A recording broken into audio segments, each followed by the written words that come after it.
Napoleon's Downfall. The Road to Defeat 1809 to 1814. Chapter 1. The Empire at its Peak. In 1809, Napoleon Bonaparte, Emperor of the French, stood at the height of his dominance. Fresh from his victory at Wagram over Austria, he imposed yet another humiliating peace. But while his empire stretched across Europe, a fire still burned in the Iberian Peninsula. The war he had unleashed in Spain and Portugal after his failed invasion the year before refused to end. Determined to control the region, Napoleon placed his brother Joseph on the Spanish throne, uniting an entire nation against him.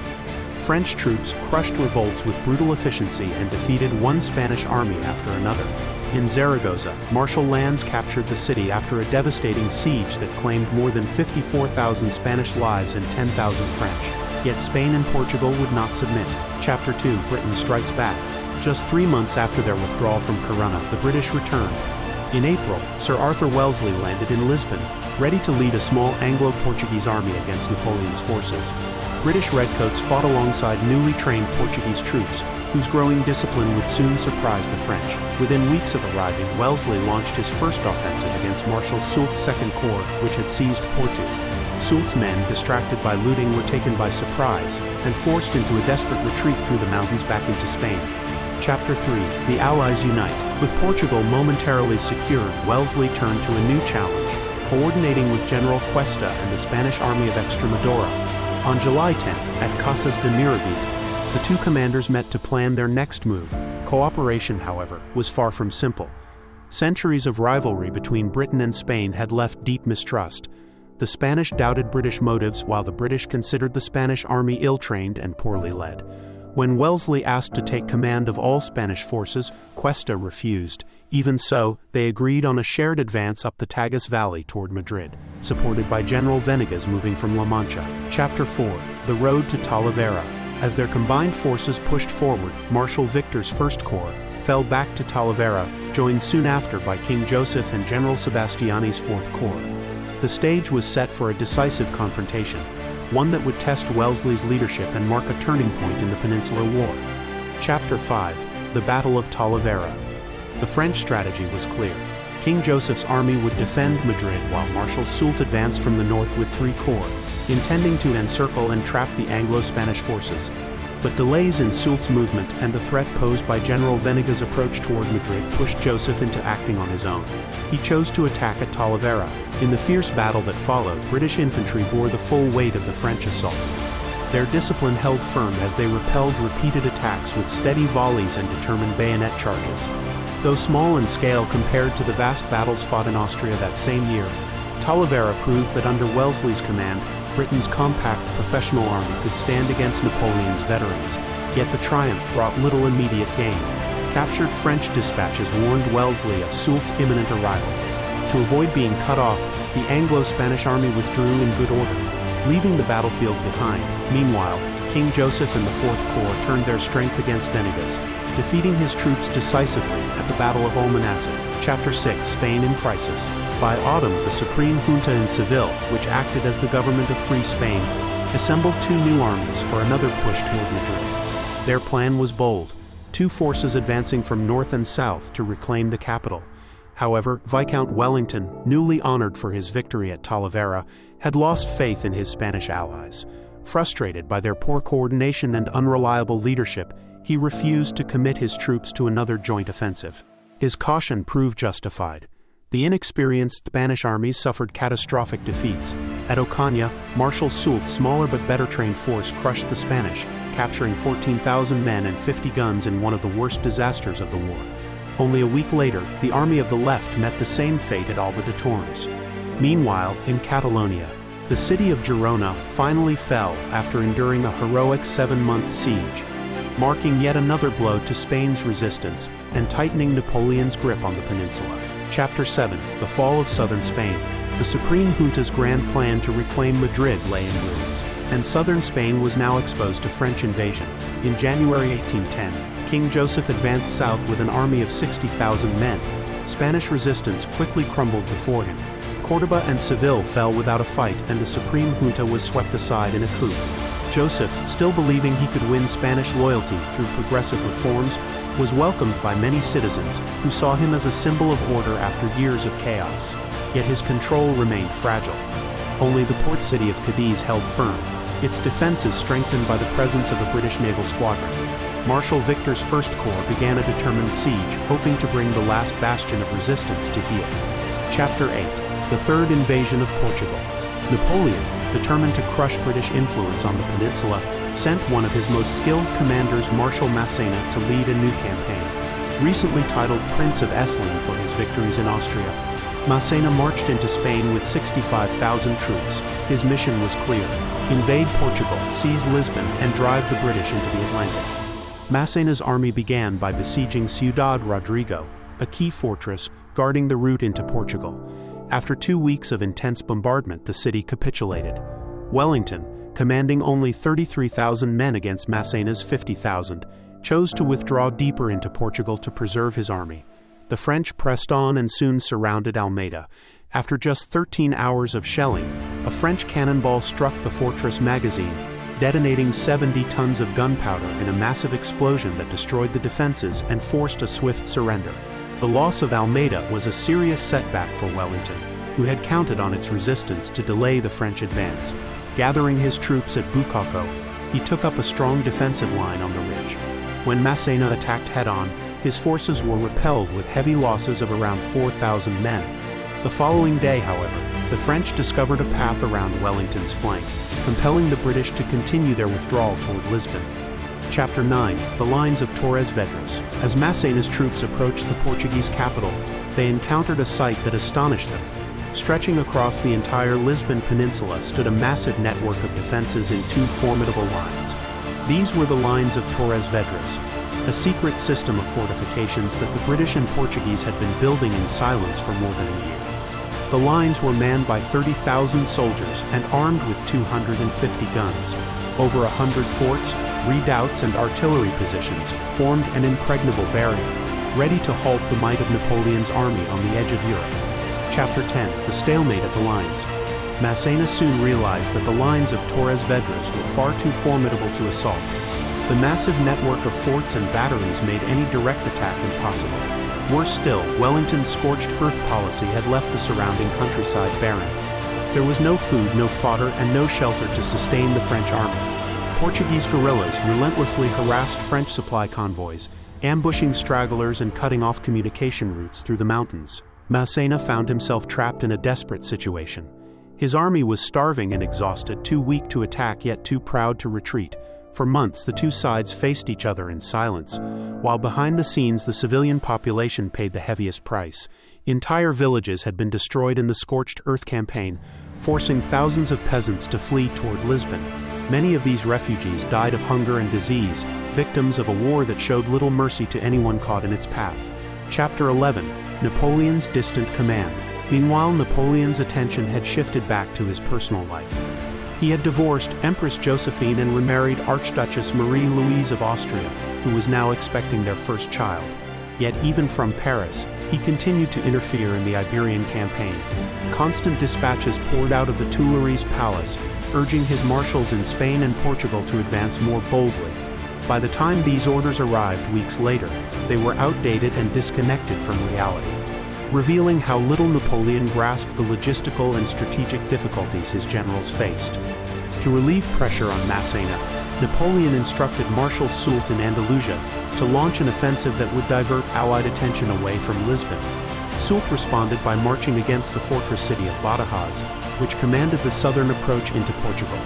When 12,000 troops from the army of Extremadura advanced to defend it, Soult crushed them in a decisive battle. Soon after, Badajoz surrendered, yielding 8,000 prisoners and vast stores of weapons and supplies. It was another severe blow to Spain's already struggling armies.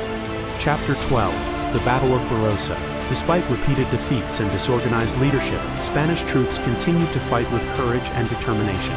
Their resolve was tested once more near Cadiz, where Marshal Victor's First Corps had maintained a long and weakening siege, with the French lines overstretched to support operations elsewhere.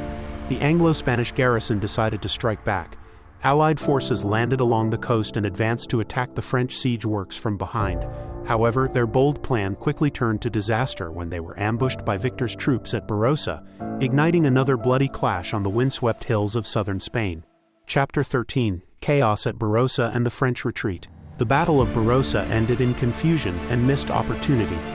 Although the Anglo-Portuguese rearguard fought bravely and managed to repel repeated French attacks, a bitter dispute between the British commander Sir Thomas Graham and his Spanish ally, General La Peña, shattered any hope of exploiting the victory. Their quarrel turned triumph into stalemate, allowing the French to regroup. Alarmed by these events, Marshal Soult abandoned his plans and hurried back to Andalusia to stabilize his position. At the same time, Massena's army, weakened by hunger and with no reinforcements in sight, was forced to withdraw from the lines of Torres Vedras. Wellington's troops followed close behind, uncovering horrifying evidence of atrocities committed by retreating French soldiers against Portuguese villagers. The pursuit turned into a series of skirmishes and rearguard actions, where Marshal Ney's leadership shone brilliantly. However, Ney's open criticism of Massena's decisions led to his dismissal, a move that demoralized the French army even further. Chapter 14: Fuentes de Oñoro and the Fall of Almeida. With the French driven out of Portugal, Wellington turned to the siege of Almeida. Massena, having rested and partially reinforced his forces, marched once again to relieve the fortress. The two armies met at Fuentes de Oñoro in a fierce two-day struggle. Despite heavy fighting, Massena failed to break through Wellington's lines and was forced to retreat. A week later, Almeida capitulated. Yet to Wellington's frustration, poor coordination among his subordinates allowed most of the French garrison to escape. By now, Massena's campaign had collapsed completely. He had lost 25,000 men in Portugal, and with them his reputation. His conduct during the campaign, including the ill-judged decision to bring his mistress with him, had turned his officers against him. Once celebrated by Napoleon as the dear child of victory, Massena was recalled to France in disgrace and never given a major command again. His replacement was Marshal Marmont, another of Napoleon's seasoned commanders. Chapter 15: The Bloodbath at Albuera. While Wellington consolidated his gains, Marshal Beresford, commanding the reorganized Portuguese army alongside British forces, moved to reclaim Badajoz. He advanced with 20,000 men and laid siege to the city. Soult, determined to rescue the garrison, marched north with a relief force. The two armies met near the village of Albuera, in one of the most brutal battles of the entire Peninsular War. Both sides suffered catastrophic losses, with around 6,000 casualties apiece. More than a third of the British infantry were killed, wounded, or captured. Despite his partial success on the battlefield, Soult failed to achieve a decisive victory. Even he acknowledged the stubborn resolve of his enemies, famously declaring that there was no defeating British troops, no matter how poorly led they might be. He had outflanked their right, broken their center, and seemed on the verge of triumph, yet they refused to yield. Soult had been checked, but he remained determined to hold Badajoz, knowing its loss would open the road to Andalusia. Chapter 16: Stalemate in the Peninsula. Marshal Marmont arrived with fresh troops and quickly joined forces with Soult. Together, their combined army advanced toward Badajoz, compelling the British to abandon the siege. Yet when Wellington withdrew across the Portuguese border and established a powerful defensive line, the French commanders chose not to pursue. Both Soult and Marmont had developed a grudging respect for Wellington's skill, and for the steadfast discipline of his Anglo-Portuguese soldiers. For the moment, the Peninsular War settled into a tense stalemate. While the main armies maneuvered across Spain and Portugal, another kind of war raged daily in the mountains, forests, and valleys. Since 1808, Spanish and Portuguese civilians, militias, and former soldiers had risen in rebellion against the French occupiers. They fought a relentless campaign of ambushes, sabotage, and surprise attacks known as la guerrilla, meaning the little war. From this came the word guerrilla, which would enter many languages to describe this new form of popular resistance. Chapter 17: The Rise of the Guerrillas. Britain's Royal Navy played a key role in supporting the insurgents, landing weapons, ammunition, and supplies along the coast and behind enemy lines. Much of rural Spain soon slipped beyond French control. In the north, Juan Martín Díaz, a former soldier nicknamed El Empecinado, or the Stubborn, commanded a force of 6,000 fighters who harassed French convoys in garrisons near Madrid. In Navarre, the peasant-turned-commander Espo y Mina led an organized and disciplined guerrilla network that disrupted communications on the vital Burgos-Bayonne road. His men ambushed couriers, captured supplies, and branded the words "Viva Mina" on the foreheads of known collaborators. In western Spain, Julian Sanchez, called El Charro, led the daring Lancers of Castile. He wore a captured French hussar's cap, the imperial eagle turned upside down as a symbol of defiance. Across the country, dozens of other guerrilla bands carried out similar attacks. Some were patriotic and disciplined, while others descended into banditry, preying on civilians as well as soldiers. The struggle was brutal on both sides, marked by executions, mutilations, and revenge killings. Chapter 18: The People's War. For the French, the guerrilla war became a nightmare. Every road and village hid potential enemies, and no messenger or patrol was ever safe. A captured French soldier could expect little mercy, as many guerrillas tortured prisoners before killing them. To maintain control, Napoleon's armies were forced to divert tens of thousands of men to garrison towns, guard supply routes, and patrol the countryside. Even then, convoys often needed cavalry escorts of 200 men or more, and many were still ambushed. Intercepted dispatches frequently ended up in Wellington's hands, giving him vital intelligence about French movements. The cost of this prolonged struggle was staggering. The war in Spain would ultimately claim the lives of around 260,000 French soldiers, the majority from disease rather than battle. The French faced a devastating strategic dilemma. If they spread their forces thinly to combat the guerrillas, Wellington could strike with his regular army. But if they concentrated to face him directly, the guerrillas would seize control of vast territories behind them. The Peninsular War had become a trap from which Napoleon's armies could not escape. Chapter 19: Napoleon's Bleeding Ulcer. The Peninsular War became known as Napoleon's Bleeding Ulcer, a conflict that drained his empire of men and resources without offering any real hope of victory. It was his own version of a never-ending war, one that consumed an average of 100 casualties every day. By 1812, while Napoleon was preparing his massive invasion of Russia, Wellington and the Spanish guerrillas launched their own offensive, one that would completely shift the balance of power in Spain. At this point, nearly 250,000 French soldiers were stationed across the Iberian Peninsula, entangled in a war that refused to end. They faced constant attacks from Spain's surviving field armies, Wellington's well-organized Anglo-Portuguese forces, and the relentless guerrillas who controlled much of the countryside. Still, the French remained a powerful presence, holding Madrid and most of Spain's major cities. The year began with another French triumph in the south, but for Spain it was yet another catastrophe. Chapter 20: The Reputation of France's Marshals. The long struggle in Spain had already tarnished the careers of some of Napoleon's most famous generals.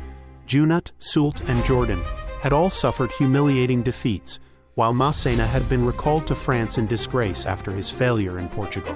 The Peninsular War had become a graveyard, not only for thousands of young French conscripts, but also for the reputations of many senior commanders. One man, however, stood apart from the rest. Marshal Louis-Gabriel Suchet, the governor of Aragon, proved himself both disciplined and capable, unlike many of his peers who enriched themselves through plunder.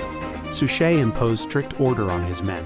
In contrast to Soult, who was notorious for looting art and treasure from monasteries and churches in Andalusia, Suchet punished any soldier caught stealing and treated local Spanish officials with respect.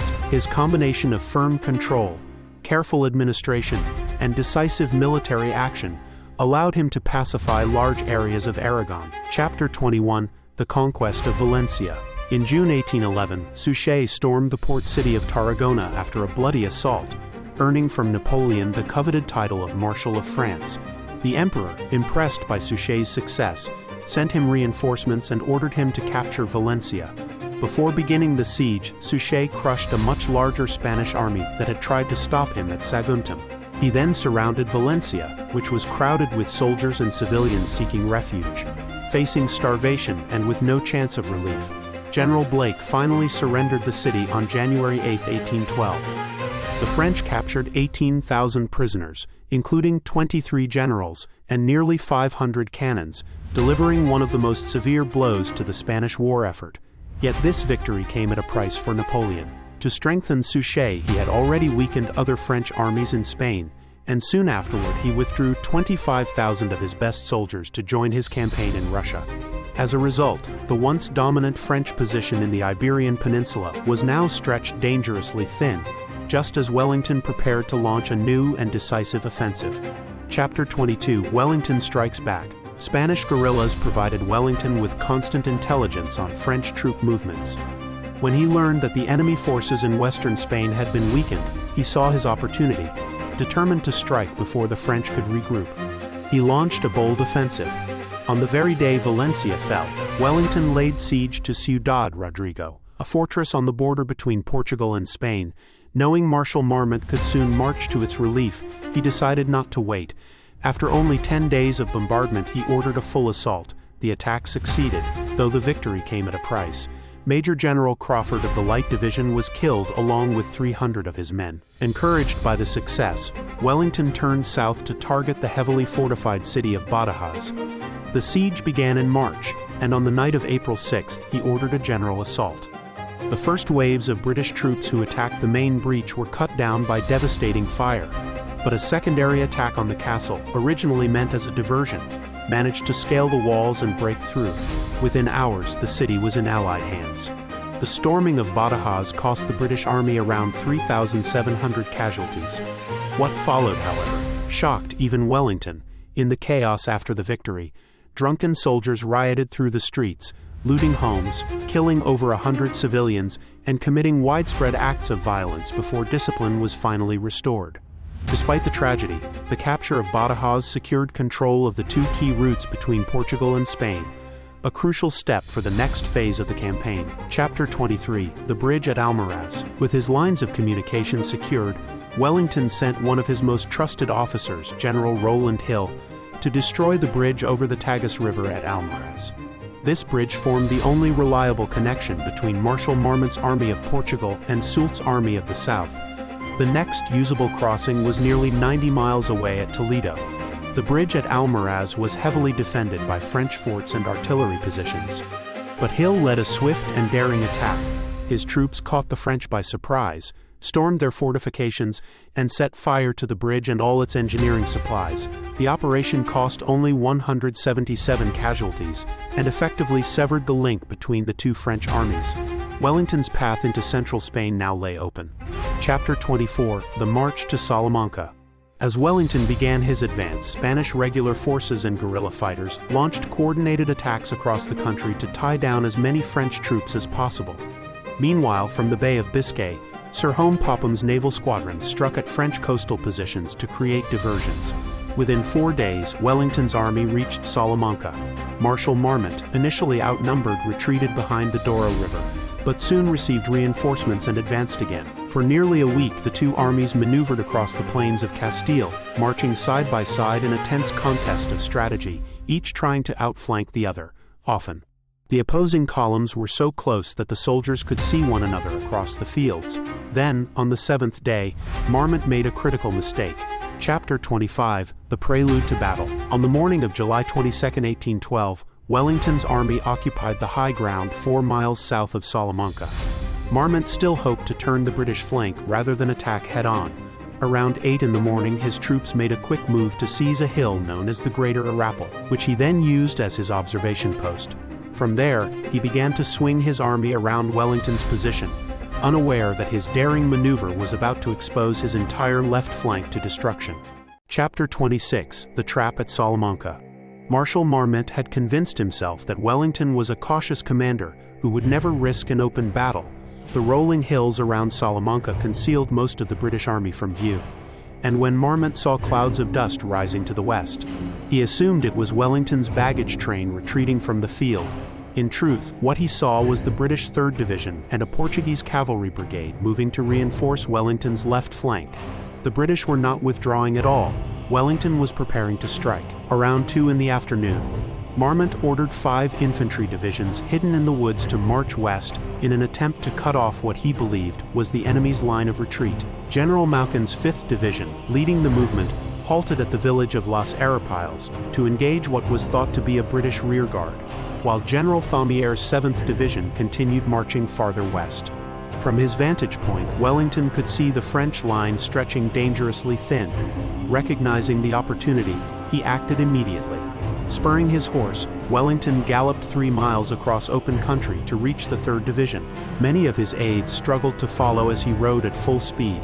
When he arrived, he gave direct orders to its commander, his brother-in-law Major General Edward Pakenham: advance at once and drive the enemy from the field. Chapter 27: The British Counterattack. The British 3rd Division advanced unseen behind the low ridges until the final moment.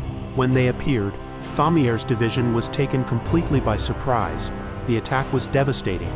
Thamier's was killed early in the fighting. Half his men were killed or captured, and the rest scattered in panic. The French left flank had collapsed in less than an hour.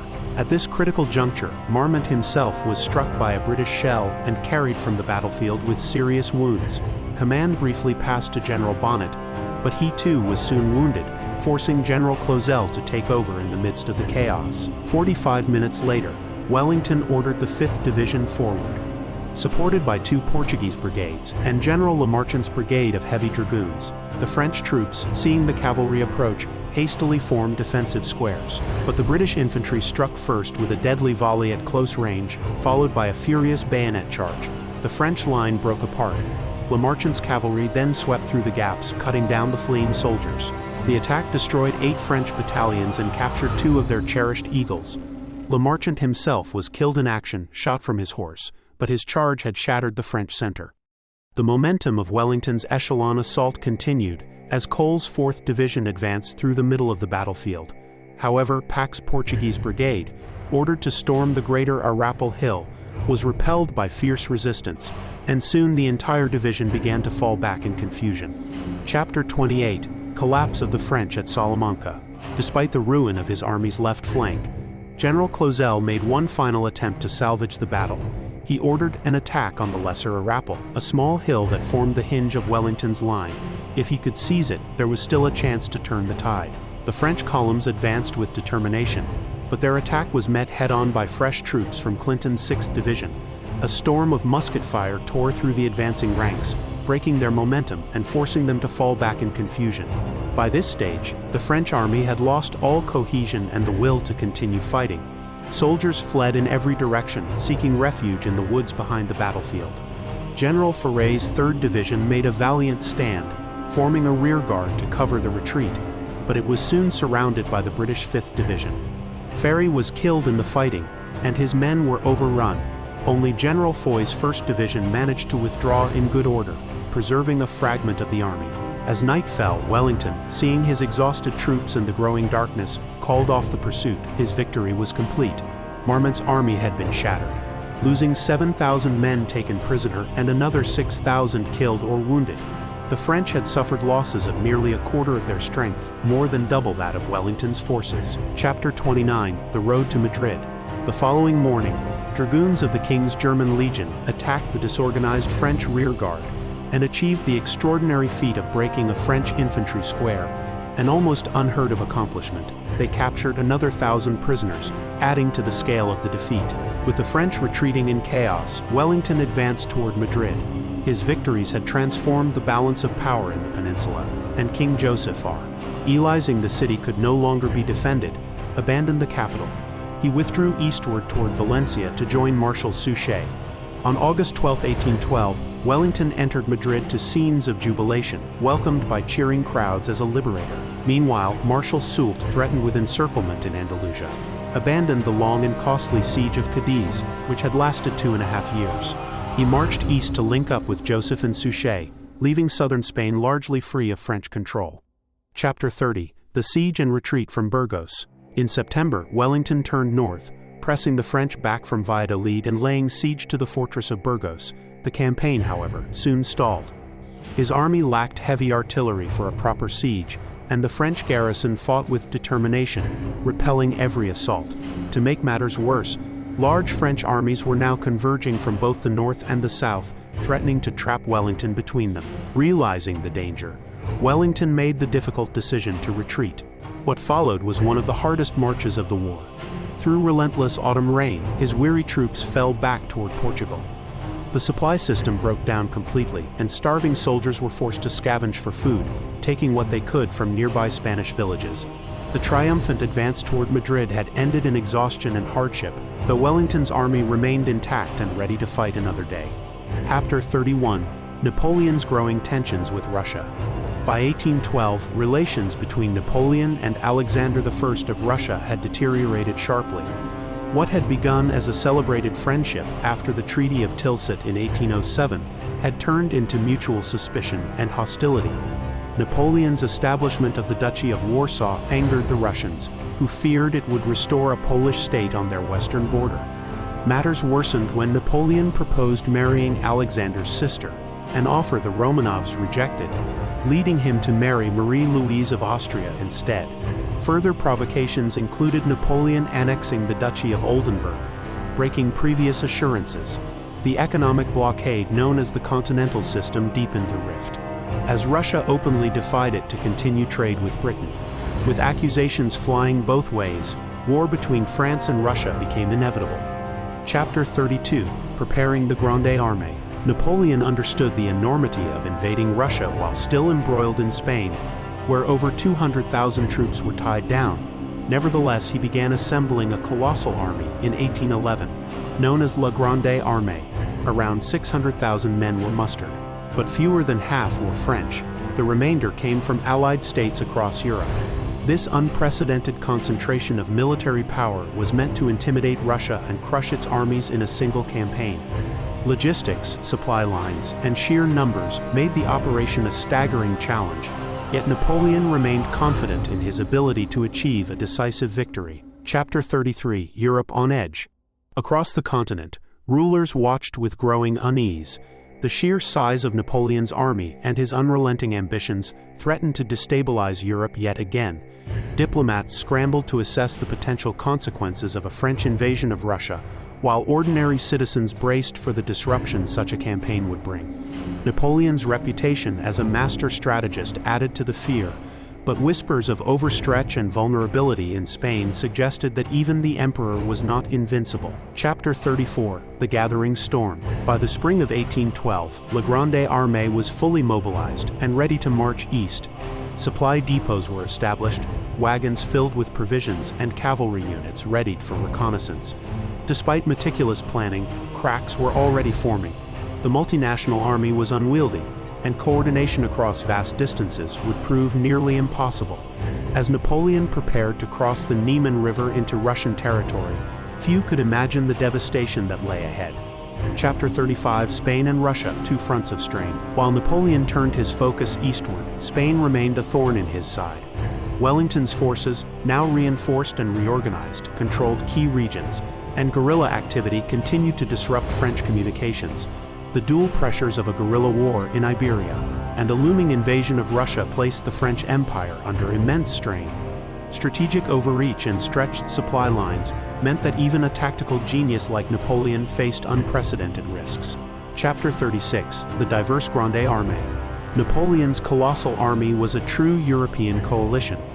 Among its ranks were a Polish corps from the Duchy of Warsaw led by Prince Poniatowski, as well as troops from the German kingdoms of Saxony, Westphalia, and Bavaria. Forces from the Kingdom of Italy, Swiss, Dutch, Croat, Spanish, and Portuguese units were spread throughout the army. Even contingents from Prussia and Austria, former enemies turned uneasy allies, joined the ranks. Some, like the Poles and Germans, were disciplined and reliable. Others were inexperienced or hesitant, with the Prussians and Austrians reluctant participants. Chapter 37, Organization of Napoleon's Forces. This massive army was divided into three main groups.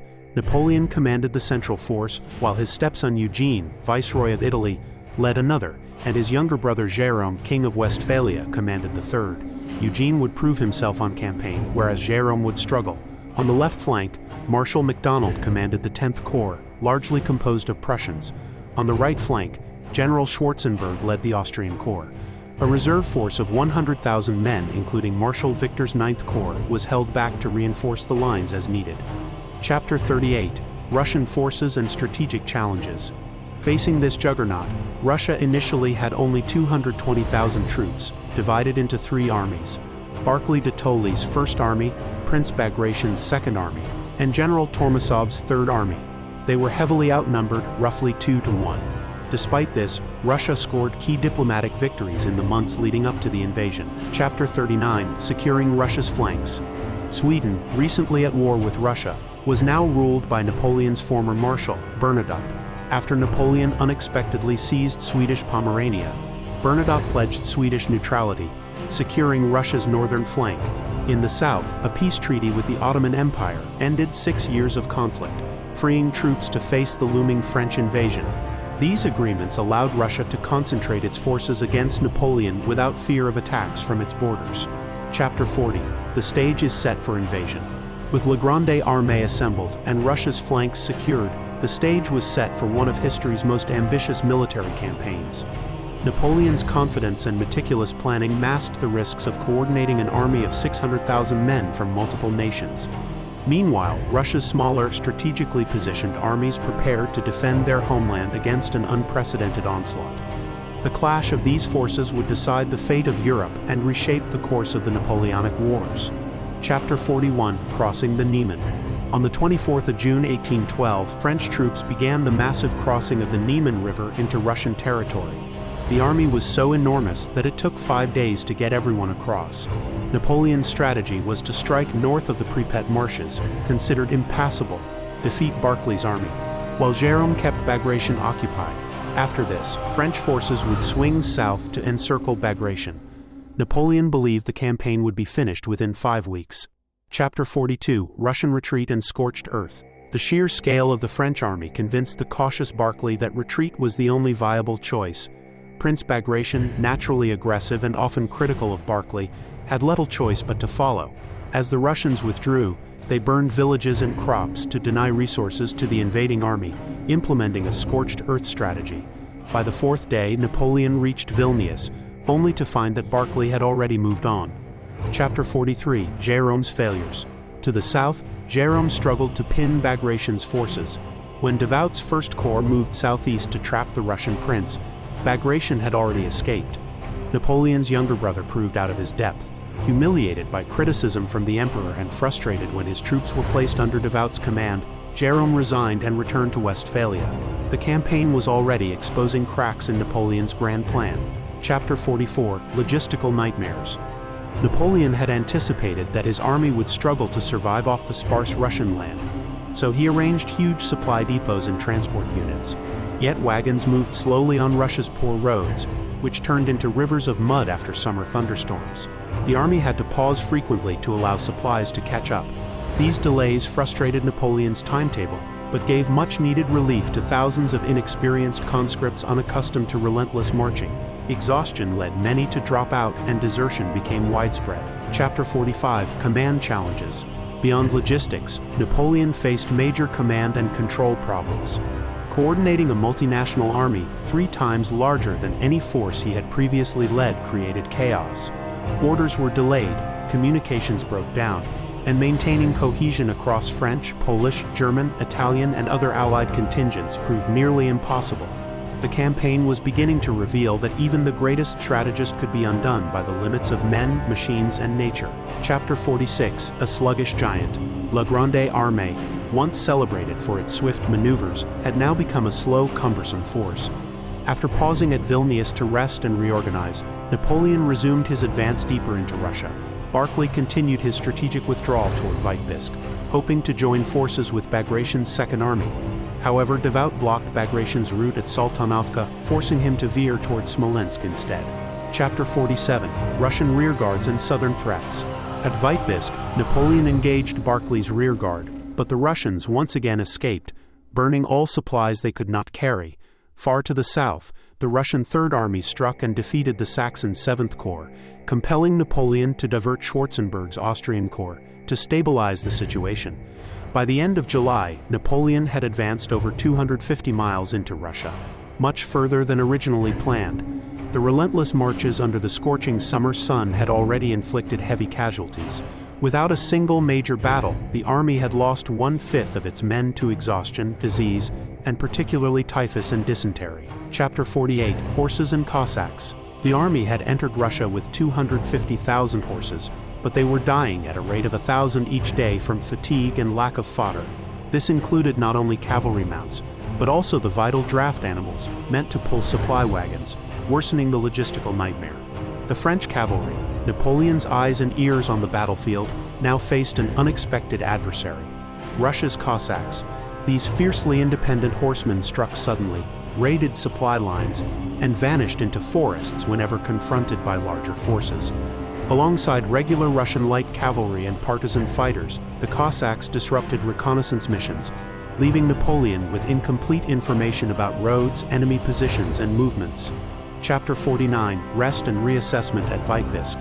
Napoleon paused for 16 days at Vitebsk to rest his men and reassess his options. One pressing concern was the safety of his long, vulnerable flanks. Relief came when news arrived that Schwarzenberg had won a victory at Gorodechna. A week later, at Polotsk, a French-Bavarian force held Wittgenstein's Russian First Corps to a standstill. For now, Napoleon's flanks were secure. Despite his main army being reduced to less than half its original size, he decided to advance toward Smolensk, aiming to force the Russians into a decisive engagement. Chapter 50, Smolensk approaches. Barclay faced immense pressure from Prince Bagration and Emperor Alexander in St. Petersburg. Morale and Russian honor demanded a stand, they insisted. As the First and Second Russian armies finally united near Smolensk, Barclay prepared to challenge Napoleon, believing the French concentrated around Rudnia. General Plotov's Cossacks led the offensive, surprising a French cavalry division at Inkovo. Yet false reports that Eugene's Fourth Corps was outflanking him to the north prompted Barclay to abandon the attack. Chapter 51, The Smolensk Maneuver. Confident that Barclay's earlier offensive was no real threat, Napoleon launched a sweeping outflanking movement southward, aiming to seize Smolensk and cut off the Russian retreat. The operation, later called the Smolensk Maneuver, showcased Napoleon at his strategic best. Murat's cavalry screened the army's movements, keeping Barclay uncertain. By the evening of the 13th of August, the French reached the Dnieper River, and engineers quickly constructed 4 pontoon bridges. By dawn the next day, Napoleon's troops had crossed, while Marshal Devout led a second column at Orsha. Chapter 52, Russian Resistance and Missed Opportunities. A single Russian division, the 27th, mounted a heroic rearguard action at Krasny, slowing the French advance and allowing Bagration to reinforce Smolensk. Napoleon's chance for a surprise attack on the city was lost. Remarkably, he paused his army for a parade celebrating his 43rd birthday, showing an uncharacteristic lack of urgency. When the main assault on Smolensk began 2 days later, Napoleon ordered a frontal attack. 150 French artillery pieces bombarded the city as 3 corps assaulted its medieval fortifications. The Russian defenders fought with tenacity, but Barclay, fearing encirclement, ordered another withdrawal. Chapter 53, Flames and Withdrawal.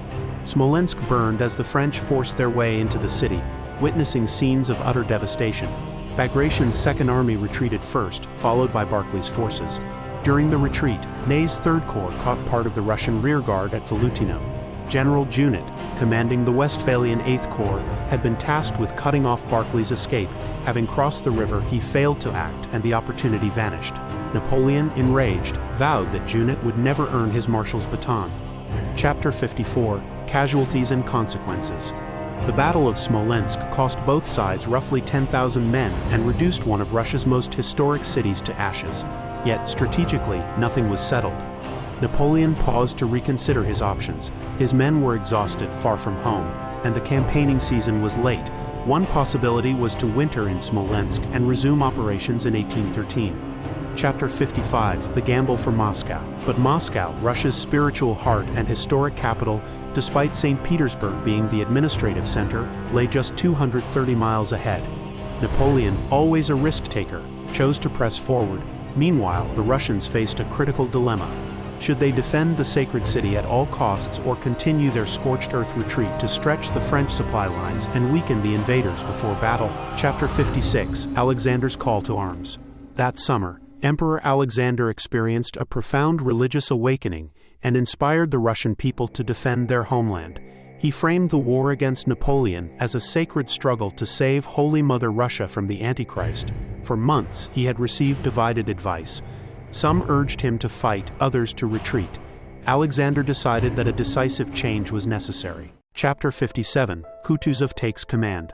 While the cautious General Barclay remained in position, the Emperor appointed General Mikhail Kutuzov to lead all Russian forces. Kutuzov had been defeated by Napoleon at Austerlitz 7 years earlier, but had since earned several victories against the Ottoman Empire. Known as a true Russian hero and beloved by his soldiers, Kutuzov shared Barclay's preference for delay but recognized the dangers of endless retreats. Morale was collapsing, and if Moscow fell without a fight, the consequences could be catastrophic. Chapter 58. Preparing for Borodino. 70 miles west of Moscow, near the village of Borodino, the Russian army prepared to make its stand. Europe was about to witness the bloodiest single day of the Napoleonic Wars. By September 1812, 10 weeks had passed since Napoleon's invasion, and his army of over 500,000 men had been worn down by disease, exhaustion, and the long marches through Russia. Smolensk lay in ruins, and the French were reduced to roughly half their initial strength. Chapter 59. The Russian Defensive Line. Kutuzov, now 67 and one-eyed, positioned the Russian forces across the two main roads leading from Smolensk to Moscow. Barclay de Tolly's First Army held the right flank, anchored by the shallow but steep-banked Kalacha River. Prince Bagration's Second Army occupied the left flank, reinforced with extensive earthworks including the Great Redoubt and the Flèches, named for their arrow-like shapes. A forward redoubt at Shevardino was intended to slow the French advance. While historians debate the exact numbers, it is likely that Kutuzov commanded roughly 121,000 men and 680 artillery pieces at Borodino. Chapter 60. The stage is set. Napoleon now faced the Russian army in a position that could finally deliver the decisive victory he had long sought. The stage was set for an epic confrontation. Months of preparation, exhaustion, and strategic maneuvering would culminate in a battle that would define the fate of the French invasion and the Russian resistance. Chapter 61. The French Arrival. On the 5th of September, Napoleon's army arrived from the west, numbering around 130,000 men and 585 guns. Assessing the battlefield, Napoleon quickly realized that the Shevardino redoubt needed to be captured before he could fully deploy his forces. He ordered an immediate assault. Chapter 62. The Battle for Shevardino. Kumpen's 5th Division of the 1st Corps led the attack, supported by the Polish 5th Corps, to the south. For hours, the redoubt changed hands repeatedly as both sides fought fiercely. By late evening, the Russians withdrew to their main defensive line, and the redoubt fell to the French. The fighting had been costly, roughly 4,000 French casualties and about 6,000 Russian losses. Napoleon noted the small number of prisoners taken, a clear sign of the Russians' unbroken resolve. Chapter 63. Preparing for the main assault. Both armies spent the next day readying themselves for the full-scale battle. Marshal Devout, commanding the 1st Corps and widely regarded as Napoleon's most capable subordinate, urged the emperor to launch a wide flanking attack to the south. Napoleon dismissed the idea as too risky, opting instead for a massive frontal assault on the Russian defenses. Chapter 64. The Dawn of Battle. At dawn on the 7th of September, Orthodox priests paraded one of Russia's most sacred icons, Our Lady of Smolensk, before the Russian army. The sight inspired thousands of devout soldiers, many of whom would not survive the day. At 6 a.m., French batteries opened a thunderous cannonade on the Russian positions. Eugene's 4th Corps advanced toward Borodino village, lightly held by Jaegers of the Russian Imperial Guard. After clearing the village, his infantry crossed the Kalacha River, moving toward the Great Redoubt, but were repelled with heavy losses. The Russians burned the bridge across the river, yet did not counterattack, allowing Eugene to position artillery in the village and provide flanking fire against the redoubt. Chapter 65. Fighting across the lines. In the center, Devout's 1st Corps attacked the Flèches, facing fierce resistance. On the right, the Polish 5th Corps, tasked with capturing Utitsa, was slowed by dense woods and ravines. This delay allowed Tuchkov's 3rd Corps to send reinforcements north to strengthen the Flèches. Chapter 66. Russian Command and Coordination. Kutuzov, at his headquarters in Gorky, remained largely passive, leaving tactical decisions to his subordinates. Barclay and Bagration, who had spent the summer clashing over strategy, set aside their differences for the battle.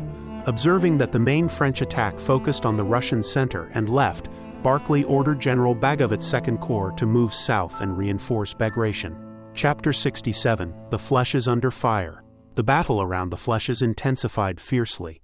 The French managed to seize one of the earthworks, only to be driven out by a determined Russian counterattack. Marshal Devout was injured when he fell from his dying horse, yet he refused to leave the battlefield, embodying the stoic courage for which he was known. Chapter 68. Murat's Cavalry and Ney's Corps. When Russian cavalry launched a counterattack, Marshal Murat personally led French cavalry forward to meet them. Ney's Third Corps joined the assault on the Flèches. During a cavalry charge by Russian cuirassiers, Murat had to take cover within a square of Württemberg infantry. His flamboyant attire and reckless bravery had made him famous even among the Russians. The Cossacks, admiring his audacity, secretly hoped to capture him alive. Chapter 69: Southern Advances and Russian Reinforcements. To the south, Polish troops captured Utitsa, but the Russians set the village ablaze before withdrawing. Just in time, General Bagovet's reinforcements arrived, shoring up the threatened Russian flank.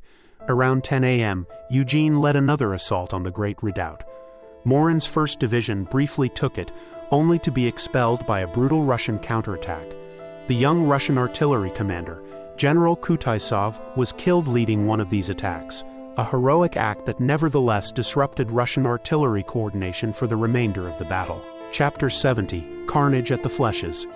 The Flèches were the scene of relentless combat, with up to 6 major French assaults involving 45,000 men and hundreds of cannons on both sides. French infantry repeatedly stormed the Russian positions, only to be driven out at bayonet point.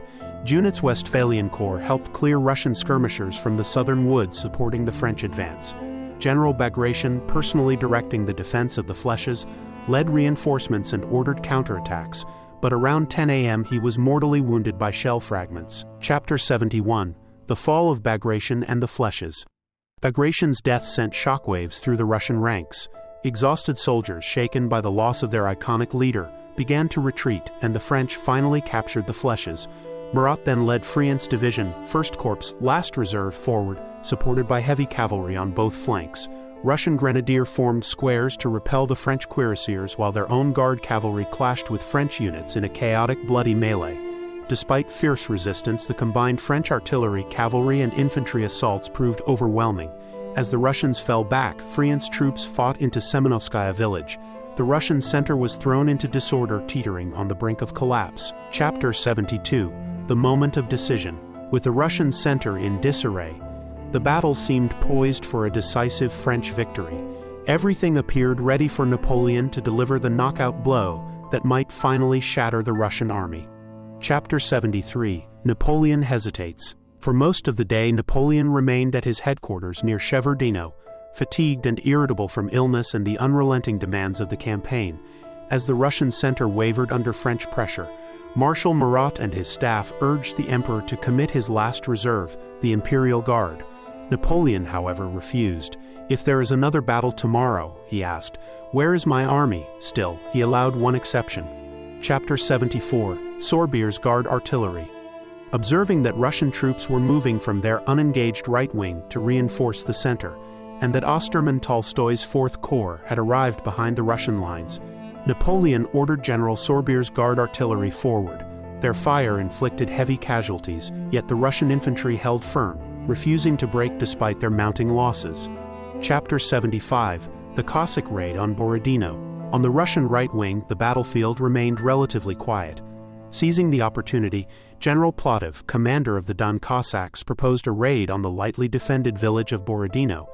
Leading a force of 8,000 cavalry, Plotov and General Uvarov crossed the Kalacha River and struck the French and Italian troops by surprise, sowing panic and chaos. Grouchy's 3rd Cavalry Corps had to retreat across the river to repel the raid.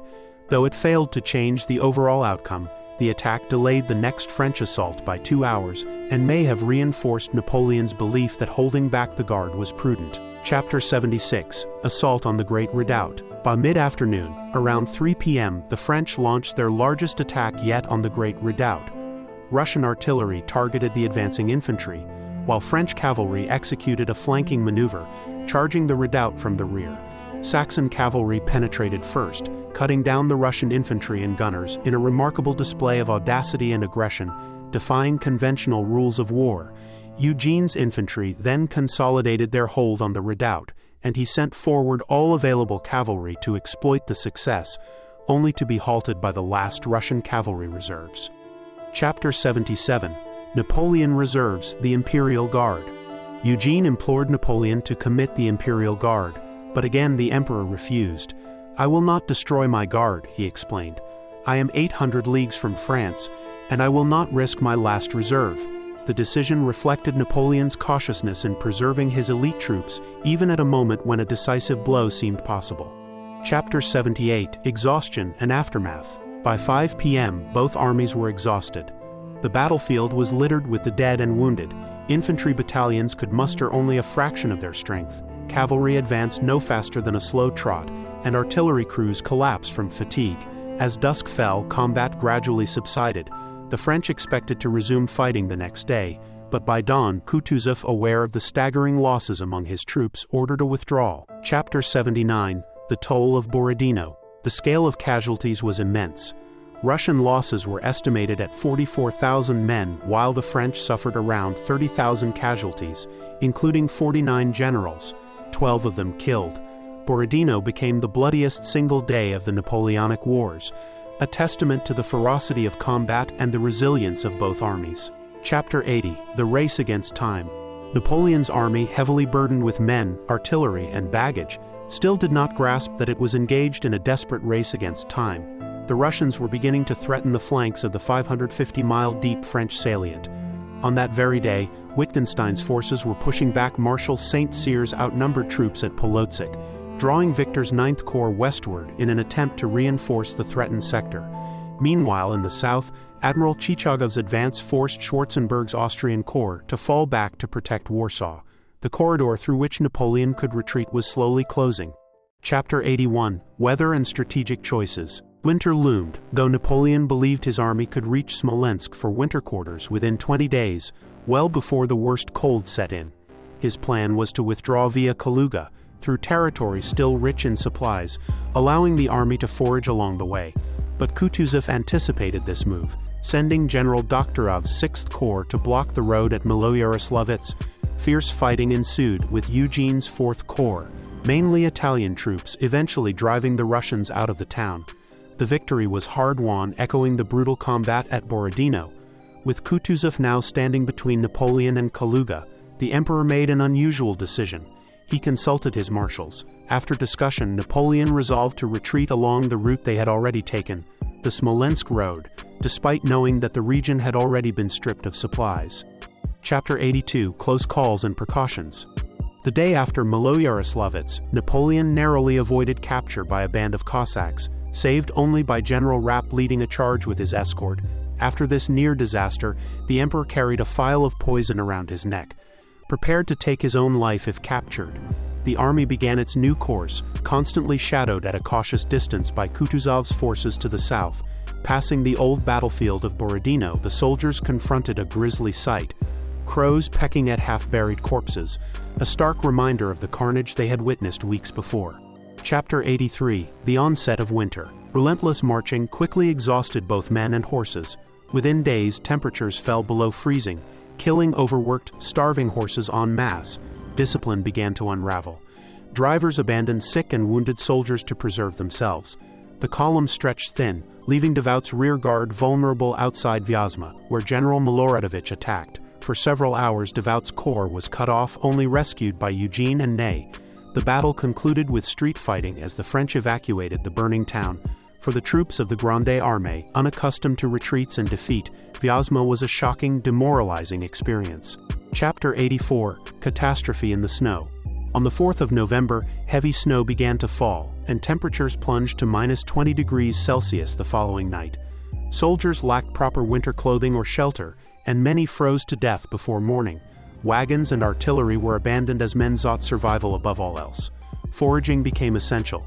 Some plundered what they could find, while others were cut down by Cossacks or robbed and left to die. Some unlucky foragers were handed over to local peasants, seeking revenge for the looting and destruction inflicted by the French. Chapter 85: Collapse of the Army. As the army struggled onward through blizzards, Napoleon ordered Eugene's 4th Corps to strike for Vitebsk, hoping to secure the French supply depots. But Vitebsk had already fallen to the Russians. The weakened 4th Corps, deprived of artillery and most of its baggage, rejoined the main army.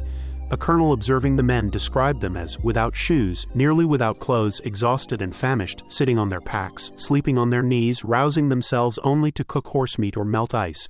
Just 3 weeks after leaving Moscow, a third of the Grande Armée was dead or captured. Around half of the remaining men were stragglers, detached from their units, fighting only to survive. Chapter 86, Smolensk and the Continuing Retreat. Napoleon finally reached Smolensk on the 9th of November. The first troops to enter the town immediately plundered the supply depots, leaving nothing for those who arrived later, including Ney's rearguard, which would not reach the town until 6 days later. Napoleon had hoped to use Smolensk as a winter base, but the dire state of the army and the complete lack of provisions forced him to continue the retreat. His 5-day stay, however, gave Kutuzov the time to maneuver ahead and set up an ambush. Chapter 87, The Ambush at Krasny. When the French army resumed its withdrawal, Kutuzov struck 30 miles west of Smolensk at Krasny. For 3 days, the retreating French fought desperately through deep snow. Napoleon relied on his Imperial Guard to keep the roads open, while Eugene and Devout's corps battled their way through the Russian encirclement, sustaining heavy casualties.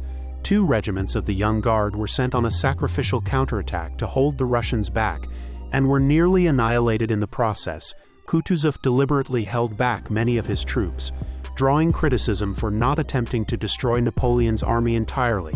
Some historians suggest he feared the inexperience and fragility of his conscripted soldiers, also suffering in the freezing conditions. Chapter 88, Ney's Ordeal. Not all French corps managed to break through at Krasny. Marshal Ney, with a rearguard of 6,000 men, arrived on the 18th of November to find the road blocked by 60,000 Russians and no support from Devout's First Corps. Ney's troops attacked with heroic determination but were decimated. Refusing multiple calls to surrender, Ney led the remaining men in a daring nighttime crossing of the Dnieper, followed by a 45-mile march through open country under relentless attacks by Plotiv's Cossacks. By the time they reached Orsha, his rearguard had dwindled to just 800 fighting men, heading a column of several thousand stragglers. The army hailed his escape as miraculous, and Napoleon, upon hearing the news, proclaimed Ney the bravest of the brave. Chapter 89, Encircled and Outnumbered. Napoleon had narrowly evaded one trap, but now 3 Russian armies were converging on him, nearly tripling his numbers. From the east came Kutuzov's main army with 65,000 men. From the north, Wittgenstein's 30,000 steadily pushed back Marshal Victor's 9th Corps. From the south, Admiral Chichagov's 34,000-strong army of Moldavia moved to intercept, having detached General Ostensekin with 30,000 men to prevent Schwarzenberg's Austrians and Reynier's Saxon Corps from aiding Napoleon. Chapter 90, Minsk Lost and the Berezina. Napoleon aimed for Minsk, a critical French supply base stocked with food, clothing, and ammunition. But on the 21st of November, disaster struck. Chichagov had captured Minsk. He then advanced on Borisov, ousting the Polish garrison and seizing the bridge over the Berezina River. Normally, the river would have been frozen solid by now, allowing Napoleon to cross anywhere, but an unexpected thaw had transformed it into a torrent of ice and freezing water. Chapter 91, A Glimmer of Hope. At least Napoleon was joined by Marshal Oudinot and his 2nd Corps, which had suffered less severely than the main column during the retreat from Polotsk.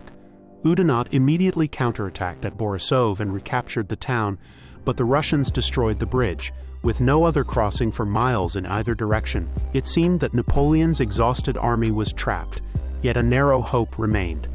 Polish cavalry had discovered a ford near the village of Studinka, offering a potential perilous route across the Berezina. Chapter 92, Preparing the Crossing. Napoleon sprang into action, issuing a flurry of precise orders. Oudinot's 2nd Corps was to stage a fake crossing south of Borisov, drawing Russian attention away. Meanwhile, Victor's 9th Corps, arriving from the north, was to hold a rearguard position east of Studinka, keeping the Russians at bay, while engineers raced to build pontoon bridges across the Berezina. Every measure was intended to give the battered French army a slim chance of escape. Chapter 93, The Engineers' Heroic Effort. On the afternoon of the 25th of November, General Eblay's Dutch engineers began constructing 2 pontoon bridges, each 300 feet long. Working day and night in water that reached chest height, they completed both bridges in under 24 hours. Few of these men survived the ordeal, having risked everything to keep the army alive. Their work paid off. Chichagov, fooled by the southern diversion at Borisov, had moved his troops away, allowing Napoleon's army to begin crossing largely unopposed. Chapter 94, The Crossing Begins. Oudinot's 2nd Corps led the way, establishing a bridgehead on the east bank, followed by the remnants of the main army the next day. Priority went to organized combat-ready troops, while the vast throng of stragglers remained on the far side. By the time Chichakov realized the ruse and began moving north, Napoleon already had forces in place to defend the crossing. Chapter 95: Disaster for Partanu. On the east bank, General Partunich's 12th Division, around 4,000 relatively fresh troops from Victor's 9th Corps, formed the rearguard. As Plotov's Cossacks closed in from the east, Partanu attempted to rejoin the 9th Corps, but a blizzard reduced visibility to 50 meters, and the division inadvertently marched straight into Wittgenstein's army. The result was catastrophic. Partunich's entire division was either killed or captured. Chapter 96: Fighting on the West Bank. The next morning, Chichakov and Wittgenstein coordinated attacks on both banks of the river. On the west bank, Marshal Oudinot was again seriously wounded while his Swiss infantry heroically held the line. General Doumerc's cuirassiers, the last remaining heavy cavalry, launched a desperate charge, routing the Russians and buying precious time. Victor's rearguard, a mix of Polish and German troops, resisted until nightfall, then withdrew across the pontoon bridges. Chapter 97: The Tragedy of the Stragglers. For 2 nights, officers had struggled to get the thousands of stragglers across the bridges, but sub-zero temperatures of -30 degrees left many huddled around their fires, reluctant to move. At dawn on the 29th of November, with the army leaving and Russian forces approaching, panic erupted. Thousands surged toward the bridges. Dozens were trampled to death. Others fell into the freezing river, certain death awaiting anyone who tried to swim. When French engineers set fire to the bridges at 9 a.m., thousands were stranded, falling into Russian hands or succumbing to exposure. Chapter 98: The Toll of the Retreat. Since the retreat began 43 days earlier, the Grande Armée had covered nearly 500 miles under unrelenting attack, starvation, exhaustion, and for the last 23 days, lethal sub-zero temperatures without proper clothing or shelter. In that span, the Army's combat strength had fallen from roughly 124,000 men to a mere 20,000, with tens of thousands more stragglers still following. As the survivors pressed on toward Vilna, the weather worsened further, dropping to -37 degrees. The Russian armies now held back, leaving winter Cossacks and hostile peasants to finish the destruction of Napoleon's once mighty invaders. Chapter 99: Napoleon flees to Paris. On the 5th of December, Napoleon left the remnants of his army behind, traveling across Europe in disguise at astonishing speed. In just 13 days, he reached Paris. To the public and satirical writers in England, it seemed as though he had abandoned his defeated troops, and many soldiers felt betrayed by his departure. Yet his generals understood and backed his decision. Paris had already faced one attempted coup, and urgent work awaited to rebuild the army and reassure France's allies of their emperor's authority. Chapter 100: The survivors crossed the Niemen. By the 9th of December, 51 days after the retreat began, roughly 20,000 exhausted, ragged survivors of the Grande Armée finally crossed the Niemen River, returning to Polish territory under friendly control. Legend held that Marshal Ney was the last to make it across, a symbolic testament to courage and perseverance. Chapter 101: The Scale of the Disaster. Napoleon's Russian campaign had become one of history's most catastrophic military failures. He had misjudged Russia's vast distances, the logistical demands of sustaining an army, and above all, the strategic and political resilience of the Russian state. These errors cost the French Empire around 500,000 men, 250,000 horses, and approximately 1,000 cannons. Put simply, for every 12 men who entered Russia with the Grande Armée, 1 died in battle or of wounds, 2 were taken prisoner, 1 of whom perished in captivity, 7 succumbed to disease or the harsh climate, and only 2 returned home alive.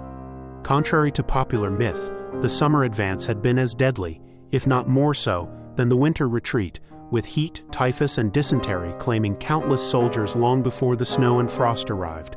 Russian military casualties were estimated at 150,000 alongside an unknown but enormous number of civilian deaths. Chapter 102: A Political and Strategic Collapse. The invasion's failure was catastrophic, not only in terms of lost troops and material, but also for Napoleon's prestige.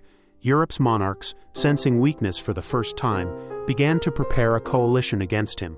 Yet Napoleon, ever defiant, was not ready to concede defeat. Back in Paris, he told his ministers, "Fortune has dazzled me, gentlemen. I've let it lead me astray. Instead of following my plan, I went to Moscow. I thought I'd make peace there. I stayed too long. I've made a grave mistake, but I'll have the means to repair it." Chapter 103: The aftermath and threats to the empire. The year 1812 had been ruinous for Napoleon. The near-total destruction of 500,000 men left Poland and Germany vulnerable to Russian advance.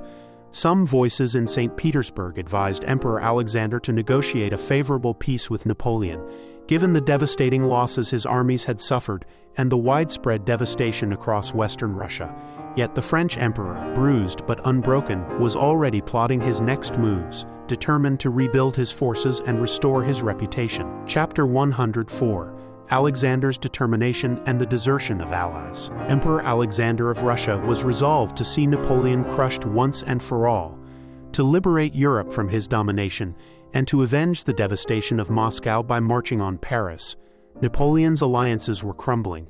Prussia had already concluded a truce with the Russians, while Schwarzenberg's Austrian corps withdrew toward Austria, adopting a stance of cautious neutrality. Napoleon had left Marshal Murat in command of the surviving forces, but Murat soon departed for the Kingdom of Naples, hoping to negotiate with the Allies to secure his own throne. He was replaced by Napoleon's stepson Eugene, a courageous and competent officer who had distinguished himself in Russia, but who now faced the daunting challenge of independent command against an enemy force 4 times larger than his own. Chapter 105. The collapse of French-controlled territories. As Russian forces swept westward through Poland, Eugene conducted a measured retreat, leaving garrisons to hold key fortresses, most of which were soon surrounded. On the 7th of February, Russian troops entered Warsaw without resistance, effectively ending the Duchy of Warsaw, Napoleon's client state. Just 3 weeks later, Russian forces reached Berlin, while Sweden officially joined the coalition. Sweden was now under Napoleon's former marshal, Bernadotte, who had become Crown Prince Karl Johan. Although some accused him of betrayal, Bernadotte maintained that his allegiance was to Swedish interests.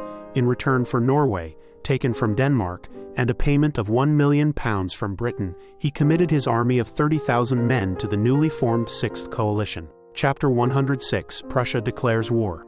10 days later, King Frederick William of Prussia declared war on France. For weeks he had hesitated, widely regarded as weak and fearful of Napoleon. But with Russian military backing, the return of lost territories, and substantial financial and material support from Britain, he raised an army of 80,000 men. On the 17th of March, he issued a proclamation to the Prussian and German people, and Mein Volk, calling them to defend their honor in what would become known as the German War of Liberation. The Prussian army had been thoroughly reformed since its humiliating defeat in 1806. Under General von Scharnhorst, nearly 200 old generals were dismissed. Flogging was abolished, recruitment expanded, officer exams introduced, and training, tactics, and drill overhauled. When Napoleon encountered this revitalized force 2 months later, he reportedly exclaimed, "These animals have learned something," though much of it was knowledge they had gained directly from facing him. Chapter 107. Rebuilding the French army. Meanwhile, Napoleon worked tirelessly in Paris to assemble a new army to confront the growing threat. He raised 137,000 new conscripts, enacted laws to call up another 100,000, and transferred 40,000 veterans from Spain, 16,000 Marines, and 80,000 National Guard troops to Germany. The fresh conscripts, nicknamed Marie-Louises, after Napoleon's young wife who had authorized the draft, were raw and inexperienced. 2/3 were teenagers, and officers and NCOs were in short supply, leaving a yawning gap where seasoned veterans once had been. A severe shortage of cavalry compounded the crisis, a predicament lampooned by British satirists. Replacing the thousands of horses and trained riders lost in Russia would take far longer than replenishing men, leaving Napoleon to confront a powerful coalition with forces far less battle-hardened than those he had once commanded. Chapter 108. Napoleon marches into Germany. When Napoleon set out from Paris toward Germany in mid-April, the situation was perilous. Eugene had been pushed back behind the River Elbe, taking refuge in the fortified city of Magdeburg, while Dresden, Saxony's capital, had fallen into Prussian hands. The Duchy of Mecklenburg-Schwerin became the first German state to abandon Napoleon's Confederation of the Rhine. Russian Cossacks raided as far west as Hamburg, stirring uprisings against the French occupiers. Austria, meanwhile, remained on the sidelines, unwilling to commit to either faction. Yet Napoleon's legendary organizational skills had achieved a near miracle. He now commanded over 200,000 troops in Germany, and his personal charisma kept the morale of his army exceptionally high. The Russian forces, by contrast, were struggling. Field Marshal Kutuzov, their revered leader, succumbed to pneumonia on the 28th of April, and command passed to General Wittgenstein. Exhausted, far from home, and weakened by garrisons spread across Poland and Germany, the Russians faced a formidable French army. Prussia and Sweden had yet to fully mobilize, leaving the Allies with barely 100,000 men, far fewer than Napoleon's forces. Recognizing this opportunity, Napoleon resolved to strike swiftly. He dispatched Marshal Devout north to Hamburg with 35,000 men to secure his flank, while he himself advanced toward Leipzig to confront the Russian and Prussian forces in a decisive engagement. Victory, he calculated, could deter Austria from joining the Allies, rescue 90,000 troops trapped in garrisons, and reassert French dominance over Central Europe. Chapter 109: The Allies' Dilemma.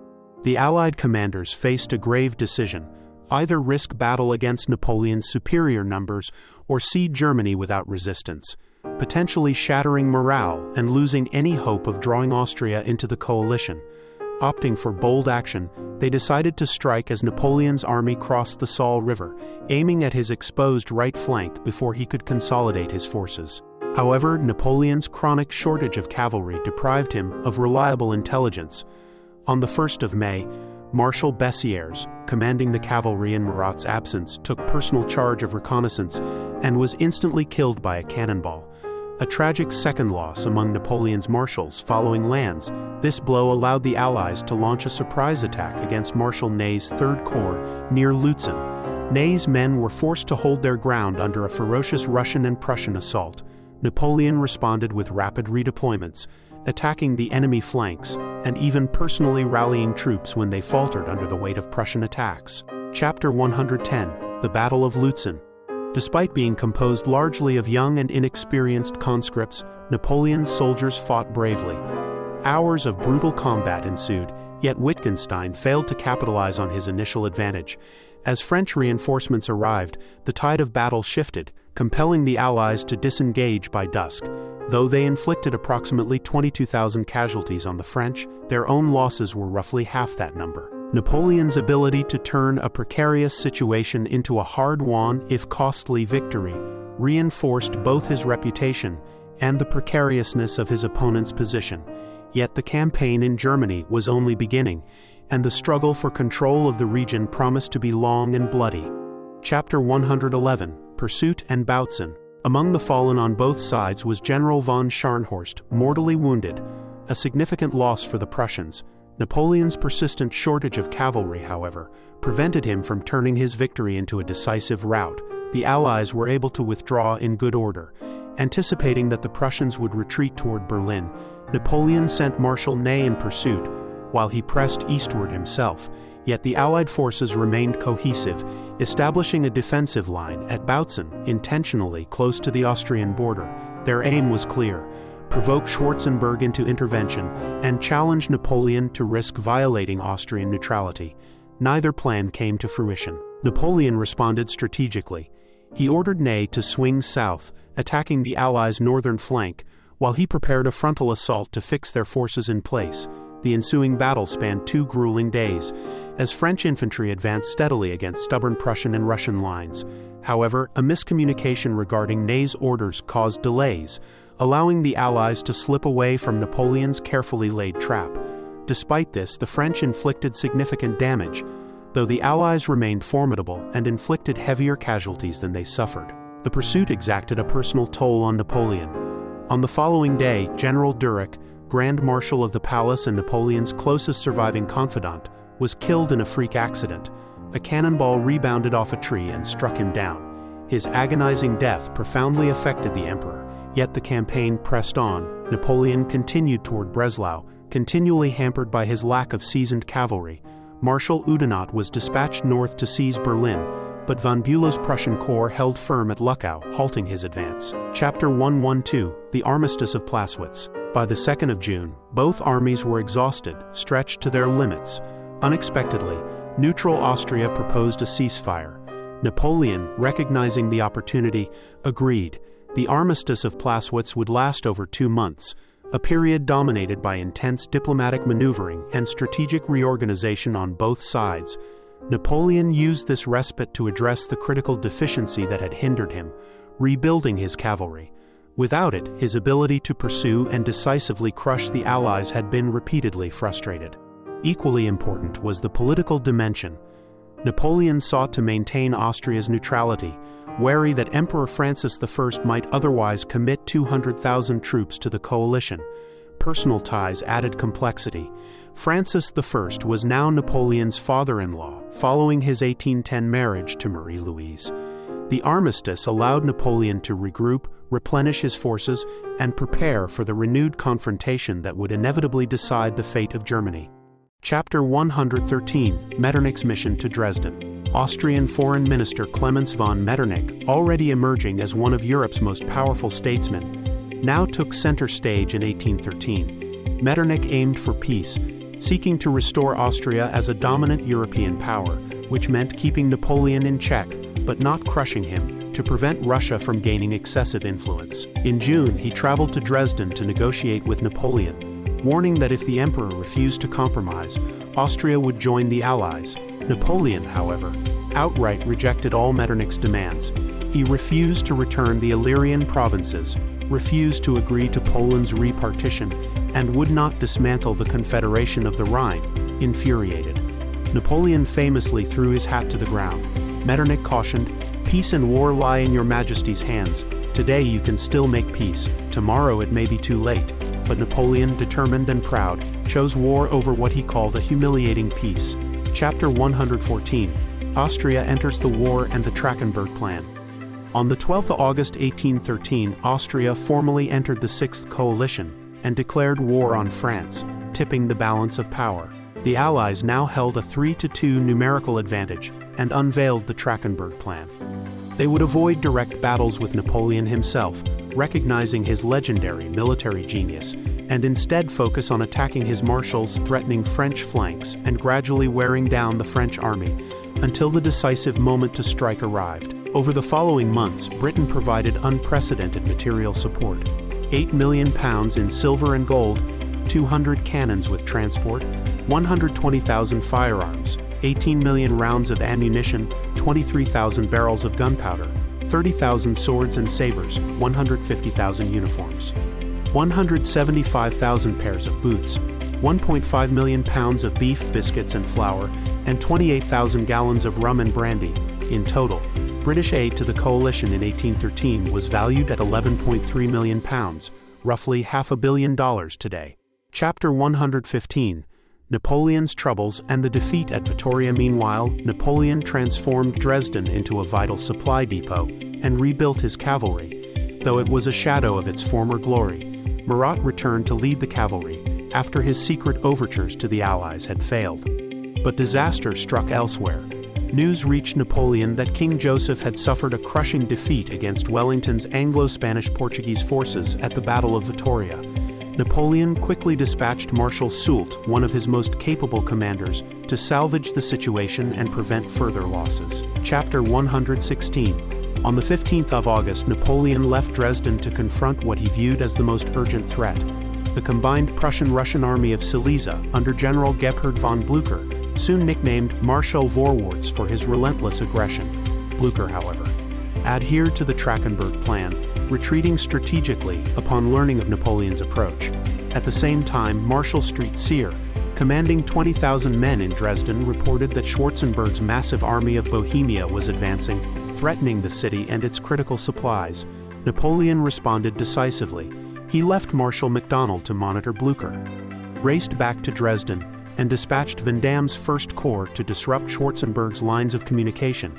By the time the Allied assault began, enough French reinforcements had arrived to hold off the attack, averting an immediate disaster and maintaining Napoleon's grip on Dresden. Chapter 117. The very next day, Napoleon, though heavily outnumbered, launched a bold counterattack. Marching through mud and relentless rain, Marshal Murat's cavalry spearheaded the assault, backed by Victor's Second Corps. Their relentless push shattered the Allied left flank, capturing 13,000 prisoners. For a moment, it seemed Napoleon's genius had turned the tide. The Allies had broken their own rule: never engage Napoleon directly in battle. But just as victory seemed assured, troubling news arrived. Chapter 118. Marshal Oudinot, advancing with 66,000 men on Berlin, faced Bernadotte's Army of the North. Over 3 days of fierce fighting around Grossbeeren, the French were decisively defeated. Some of the bloodiest clashes occurred between Napoleon's Saxon allies and von Bülow's Prussians, a brutal confrontation of two German contingents now on opposite sides of the conflict. Then, 3 days later, at the Katzbach River, Blücher Prussian forces crushed Marshal MacDonald, forcing many French soldiers into the river. MacDonald lost 30,000 men, 3 eagles, and 100 cannons, while Blücher suffered 22,000 casualties. Chapter 119. Meanwhile, Vandame's corps, pursuing retreating Allied forces after Dresden, became trapped in the dense wooded valleys near Culm. Overwhelmed, 10,000 French soldiers, including Vandamme himself, were captured by Russian Cossacks. Napoleon quickly dispatched Marshal Ney to replace Oudinot, who was engaged at Dennewitz against von Bülow's Prussian corps. The Prussians, fiercely defending Berlin, held their positions until Russian and Swedish reinforcements arrived, tipping the battle decisively in the Allies' favor. Ney's retreat soon turned into a full rout, costing another 22,000 men. In just 10 days, Napoleon's brilliant victory at Dresden had been completely undone. Chapter 120. The Allied strategy was working exactly as planned. Napoleon's frustration grew daily. Allied armies now advanced wherever he wasn't and withdrew wherever he moved, keeping him perpetually off balance, his young conscripts, exhausted by constant marching and starving from the stripped Saxon lands, fell ill in droves, while thousands deserted. Meanwhile, Russian and Prussian light troops harassed French supply lines, operating deep behind Napoleon's front. Many of his marshals urged a strategic withdrawal to the Rhine to regroup, but Napoleon refused to abandon Germany without a fight. The stage was set for a brutal war of attrition, testing the limits of the emperor, his army, and his famously unyielding resolve. Chapter 121. By October 1813, Napoleon confronted a colossal Allied force, a staggering 300,000 troops converging on him in Germany from 3 directions. Far to the southwest, Field Marshal Wellington was crossing the Bidassoa River into France, the first enemy army to set foot on French soil in nearly 2 decades. Meanwhile, Bavaria, a French ally since Austerlitz, had secretly agreed to switch sides and would formally declare war on France on the 14th of October. Napoleon aimed to defend the Elbe River line, but the arrival of General Bennigsen's reserve Russian army freed Blücher to maneuver. The aggressive Prussian commander joined forces with Bernadotte, forcing a crossing of the Elbe at Wartenberg. In response, Napoleon led 150,000 men north, hunting for the decisive engagement that could change his fortunes, yet Blücher eluded him once again. Chapter 122. Then came alarming news from Murat, left with 67,000 men to monitor Schwarzenberg. The Allies had bypassed Dresden and were advancing toward Leipzig. If Leipzig fell, Napoleon would be cut off from France. Advisors urged him to retreat to the Rhine, but Napoleon refused. Instead, he concentrated all his forces at Leipzig, willing to gamble everything on one colossal battle, one that would determine not only the fate of his empire, but the destiny of Europe itself. Meanwhile, back in May 1813, while Napoleon's Grande Armée began its recovery in Central Europe after the disastrous Russian campaign, trouble brewed at the opposite end of his empire. Chapter 123. In Spain, Wellington's Anglo-Portuguese army, which had suffered setbacks at Burgos after the brilliant victory at Salamanca, had spent the winter resting, reinforcing, and training. By the new campaign season, Wellington commanded 100,000 men, many battle-hardened veterans with improved cavalry, artillery, transport, and medical support. Morale soared. The troops revered their chief, known affectionately as Old Nosey, cheering him wherever he appeared. Wellington proudly reported to London, "I never saw the British army so healthy or so strong." Chapter 124. In stark contrast, the French position in Spain was weakening. Napoleon had severely underestimated Wellington's growing threat and had withdrawn 20,000 troops to bolster his army in Germany. King Joseph, as commander-in-chief, found his forces overstretched. Napoleon permitted him to abandon Madrid and move the capital to the more defensible Valladolid. But any further retreat, such as to the Ebro River, was forbidden. It would have signaled weakness to Austria and Napoleon's faltering German allies.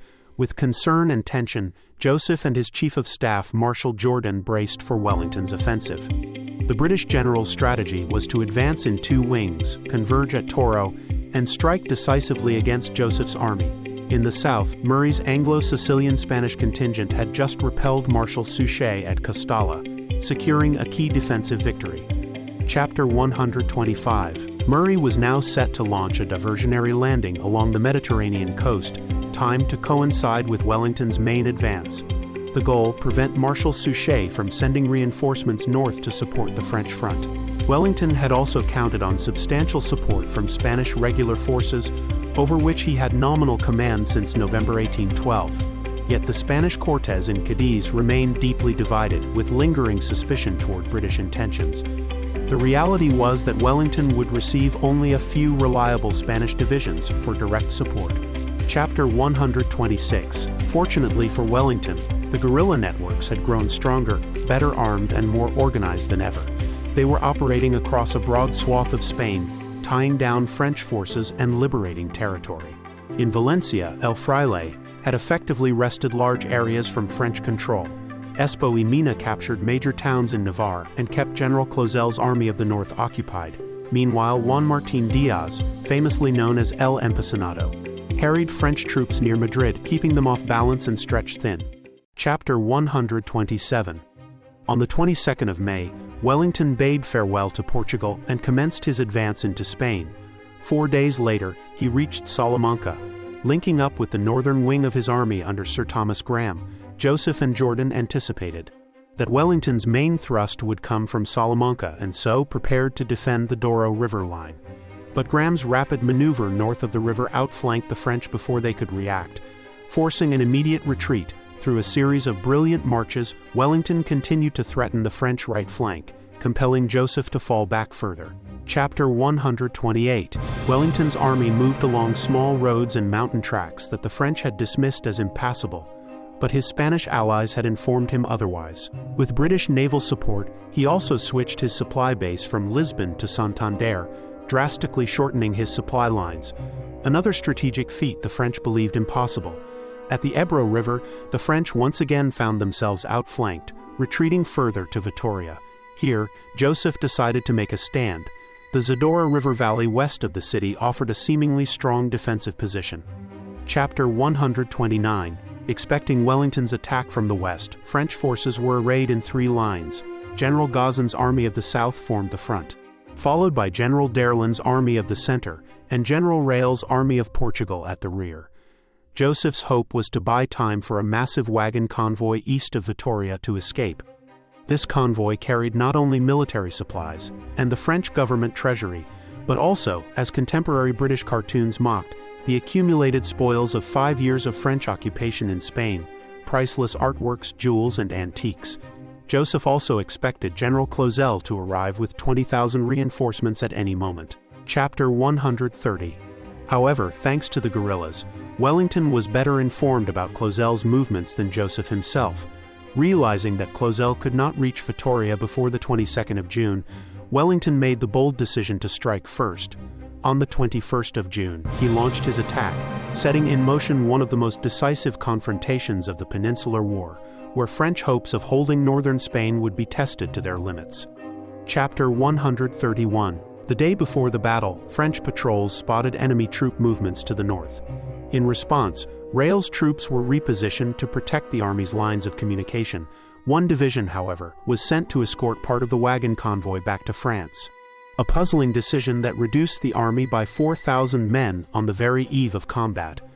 Marshal Jourdan had been bedridden with fever that day, leaving the army's leadership in a precarious state. Chapter 132. The following morning, Jourdan inspected the army's position with King Joseph. Both agreed the lines were overextended and should be shortened. By the time orders reached General Gauzen, it was already too late. He was under attack. Wellington, finally enjoying a numerical advantage, had devised a daring plan.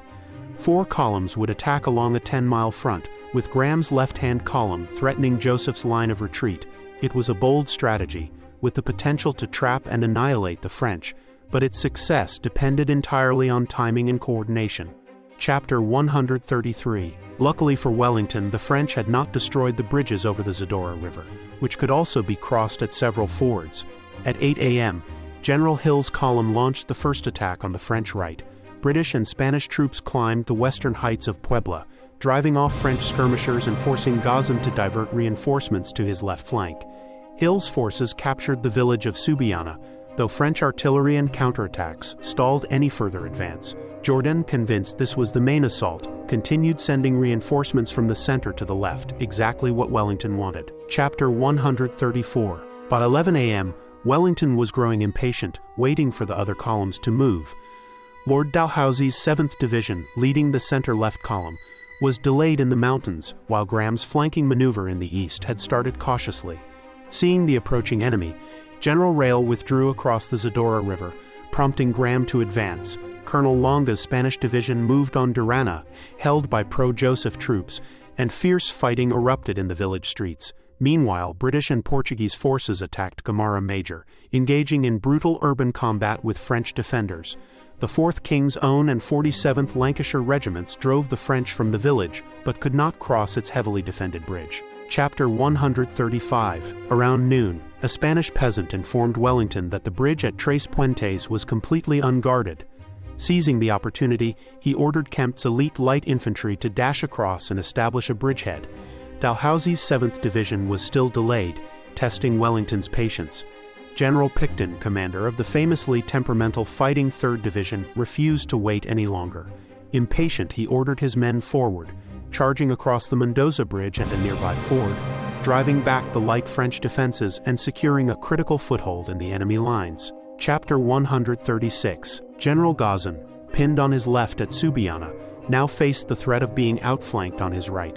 With no choice, he began pulling back his troops while Wellington's forces surged across the Zadorra River in full force. Fierce fighting continued on the heights of Puebla, but even here, the French had to give ground to maintain the integrity of their defensive line. Chapter 137. Scottish Highlanders and Connaught Rangers, backed by riflemen and Portuguese units, stormed the village of Arinhas, routing its defenders southeast. This maneuver opened a dangerous gap in the French center between Gazan's Army of the South and Darlan's Army of the Center. Allied pressure intensified on both flanks, with Graham's column poised to cut off Joseph's escape. Wellington's army seemed to be building unstoppable momentum, threatening to crush the French entirely. Chapter 138. By 4 p.m., Wellington's forces were fully deployed across the Zadorra, ready for a decisive strike, yet French artillery, 76 guns, unleashed devastating fire, ripping gaps in the Allied ranks. Allied artillery quickly advanced to provide counter-support, sparking the largest artillery duel of the Peninsular War, with more than 70 guns on each side. Allied skirmishers exploited the gap in the French center near Gomeka, sneaking behind enemy artillery and taking out the crews. Gazan now faced threats on both flanks, but instead of uniting with Darlan to his north, he independently ordered a retreat, leaving Darlan's left completely exposed. Chapter 139. Meanwhile, Longa's Spanish forces finally seized Durana, spreading panic through the French ranks as rumors circulated that their escape route was cut. Darlan's Army of the Center continued a brave withdrawal to a new defensive line just a mile west of Vitoria. French guns maintained a steady barrage, but the position was increasingly outflanked. By 5:30 p.m., King Joseph accepted the inevitable and commanded a general retreat. Chapter 140. The French retreat became a nightmare. Longa's Spanish troops had cut the main road to France, forcing the army east toward Pamplona along a single narrow route flanked by boggy fields. Thousands of troops and artillery struggled to move, compounded by the massive wagon convoy that had not been relocated earlier. Chaos erupted in the streets of Vitoria and the surrounding lanes, as soldiers and guns tried to squeeze through bottlenecks. Chapter 141. General Rail's Army of Portugal took on the daunting task of forming a rearguard, conducting an organized withdrawal with cavalry support. Wellington hoped Graham's column would now cross the Zadorra and sever the French escape. However, Graham, overestimating enemy strength, advanced cautiously. East of Vitoria, the French collapse became total. The narrow road clogged with wagons, many getting stuck in fields and abandoned. Allied cavalry swooped down on the chaos, spreading panic and facing minimal resistance. Chapter 142. King Joseph and Marshal Jourdan narrowly escaped capture amid the chaos. The French wagon convoy had been abandoned in disarray, spilling its treasures across the battlefield. Civilians, including officers' wives and children, along with priceless paintings, jewels, furniture, and over 5 million gold francs, soldiers from both sides abandoned discipline, diving into a frenzy of looting. One British officer recalled the scene in vivid detail, describing soldiers scrambling over wagons in search of gold, creating a mixture of disgrace and absurdity. Chapter 143. Wellington was furious. The plundering not only slowed the pursuit of the retreating French, but also drained the army of funds that could have supplied his troops. Of the 5.5 million francs abandoned, only 250,000 were recovered. Despite this, the Battle of Vittoria was a decisive victory for the coalition. Although the French casualties were relatively light, the disorderly retreat allowed the Allies to capture all but 2 of 153 French guns and even seized Marshal Jourdan's baton. French military dominance in Iberia was effectively shattered, and the Bonapartist kingdom in Spain had collapsed. Chapter 144. Joseph returned to France to face Napoleon's sharp criticism, while Marshal Jourdan retired from active service. Napoleon appointed Marshal Soult as their replacement, hoping his skill and experience might restore French fortunes in Spain. Yet even Soult could not reverse the momentum. French attempts to relieve the garrisons at Pamplona and San Sebastian were decisively defeated, leaving the remnants of the French army in Iberia exhausted, demoralized, and unable to mount an effective defense. Chapter 145. That autumn, Wellington launched an unstoppable push across the Pyrenees and into French territory. In southern Spain, Marshal Suchet, though undefeated, was forced to retreat toward the frontier after the calamity at Vittoria, leaving only a few scattered garrisons behind. After a grueling 5-year struggle, the Peninsular War, known to the Spanish as their War of Independence, finally reached a victorious conclusion. The road had been long, steeped in blood, suffering, and relentless hardship. Chapter 146. The alliance between Britain, Portugal, and Spain had been difficult to manage, often fraught with tension and suspicion. Yet together, they had successfully expelled the French across the Pyrenees. Modern research has shed new light on the staggering toll of the war. The French suffered an estimated 260,000 deaths, 3/4 of them due to disease. Of the 66,000 killed in combat, 43% fell to Spanish forces, 38% to British-led armies, and 19% to guerrillas. British losses totaled roughly 52,000, Portuguese 15,000, while Spanish military deaths remain uncertain. But the country may have lost as many as 500,000 civilians and soldiers over the 5 years. Chapter 147. For Napoleon, the Peninsular disaster was largely self-inflicted, a strategic blunder born of arrogance and flawed assumptions, leaving France weakened and overextended. Yet, even as Spain slipped from his grasp, the main stage of European conflict awaited in Central Europe. Victory there could potentially allow Napoleon to stabilize his empire and even threaten Wellington's forces in France. The stakes were colossal. The fate of Europe itself was on the line at Leipzig. Chapter 148. October 1813. Napoleon confronted his greatest crisis since ascending as emperor in 1804. His long campaign in Spain had ended in failure, and Wellington's combined Anglo-Spanish-Portuguese army had crossed the Pyrenees into France. In Germany, Bavaria had defected to the Sixth Coalition, joining the armies arrayed against him. 4 powerful enemy armies were converging from all directions. Not the disorganized forces he had crushed at Austerlitz and Jena, but well-trained, battle-hardened armies of Austria, Prussia, and Russia, all more cautious and better led. Chapter 149.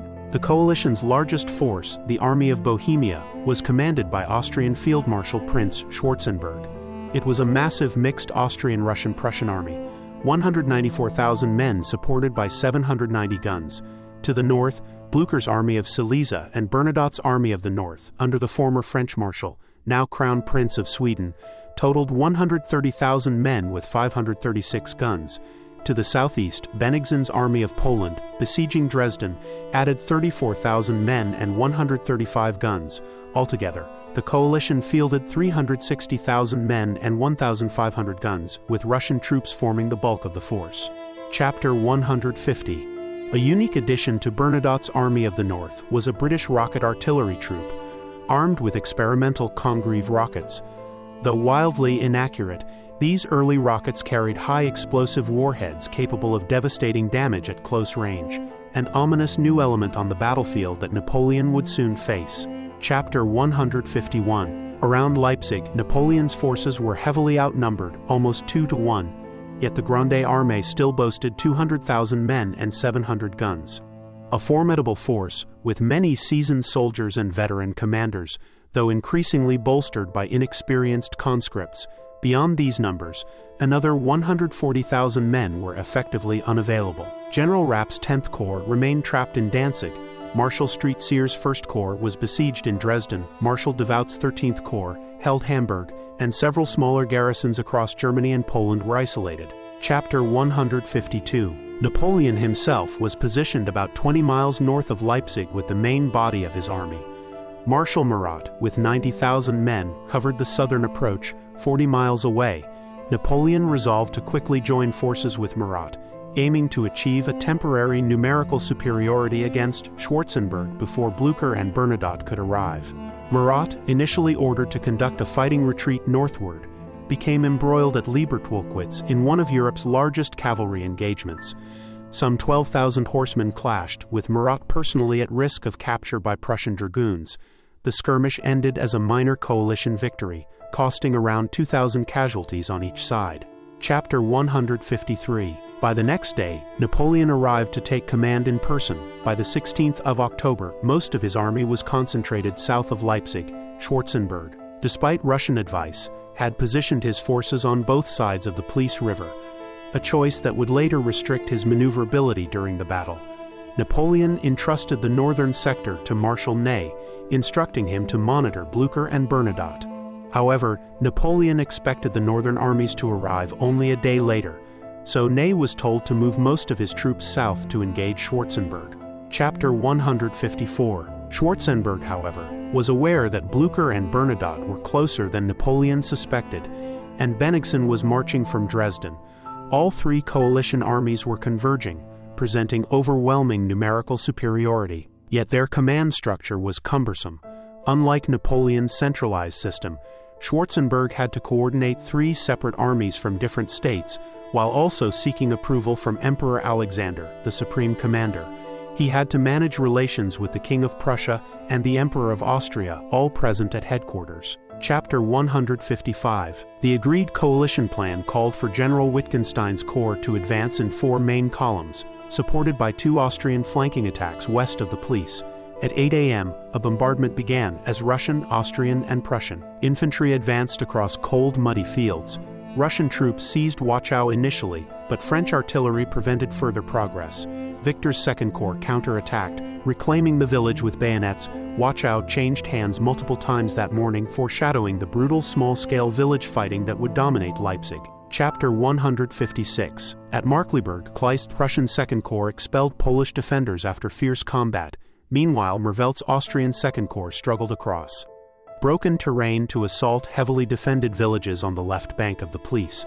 Each engagement was bloody, chaotic, and symbolic of the intense urban and field warfare that would define the battle. Chapter 157. The coalition's morning assaults were uneven. Their attack on Konowitz stalled, yet the Austrians managed at heavy cost to secure a foothold in Dölitz. On the right flank, around 10 a.m., Klenau's 4th Corps captured the high ground of the Kolmberg and fought its way into Liebertwolkwitz. From Gallows Hill, Napoleon observed the action and ordered Augereau's 9th Corps and the Young Guard forward in support. MacDonald's 11th Corps was also arriving on the left. French forces recaptured the Kolmberg and counterattacked Liebertwolkwitz, driving the Austrians back across the fields. Their advance was finally checked when Russian Cossacks appeared on the French left flank, signaling that Bennigsen's army was not far off. Chapter 158. The coalition offensive had achieved little by late morning. Most of the modest gains they had made were reversed by French counterattacks. One exception was General Gyulai's Austrian 3rd Corps, which had advanced across marshy ground toward Lindenau to threaten Napoleon's line of retreat. Ney had to redirect Bertrand's 4th Corps to reinforce the village and keep the road to France open. Napoleon waited for Ney's reinforcements before launching his attack on Schwarzenberg, but the 4th Corps was now tied down at Lindenau. Worse news arrived. Blücher's army of Silesia was approaching from the northwest. Marmont's 6th Corps had to turn to hold off the Prussians. Chapter 159. Fierce fighting erupted around Mockern, defended by elite French Marines, while Dombrowski's Polish division clung to Wiederich under assault from a full Russian corps. Napoleon had expected Blücher to be at least a day away. Instead, the Prussian general, spurred by the sounds of cannon fire to the south, pressed forward, intending to draw French forces onto himself and aid Schwarzenberg's army of Bohemia. the bloody struggle at Markern may well have prevented the coalition from collapsing. Chapter 160. Despite being outnumbered across the battlefield, Napoleon still held a local numerical advantage in the south, though it was smaller than hoped and unlikely to last. Schwarzenberg and Alexander were moving reserves, but many of the coalition forces were on the wrong side of the Police River, wasting critical hours. Seeing the urgency, Napoleon ordered his attack to begin at 2 p.m. A grand battery of 180 guns opened fire on the enemy lines. Victor's 2nd Corps, Lauriston's 5th Corps, and the Young Guard advanced, while Murat led 2 entire cavalry corps. 10,000 horsemen in one of the Napoleonic War's largest cavalry charges. French cuirassiers broke through to the main enemy battery, almost reaching the 3 coalition monarchs. Chapter 161. The terrain proved treacherous, marshy, broken by fences and ditches. Exhausted and disordered, French cavalry was eventually repelled by fresh Austrian and Russian cavalry reserves. Maison's 5th Corps Division fought desperately for Goldengasse, with combat swinging violently through the village streets, littered with dead and wounded on both sides. Russian and Prussian Guard reinforcements forced the French to withdraw. By 4 p.m., the Austrian Reserve Corps arrived, retaking Markkleeberg, one of the morning's key objectives.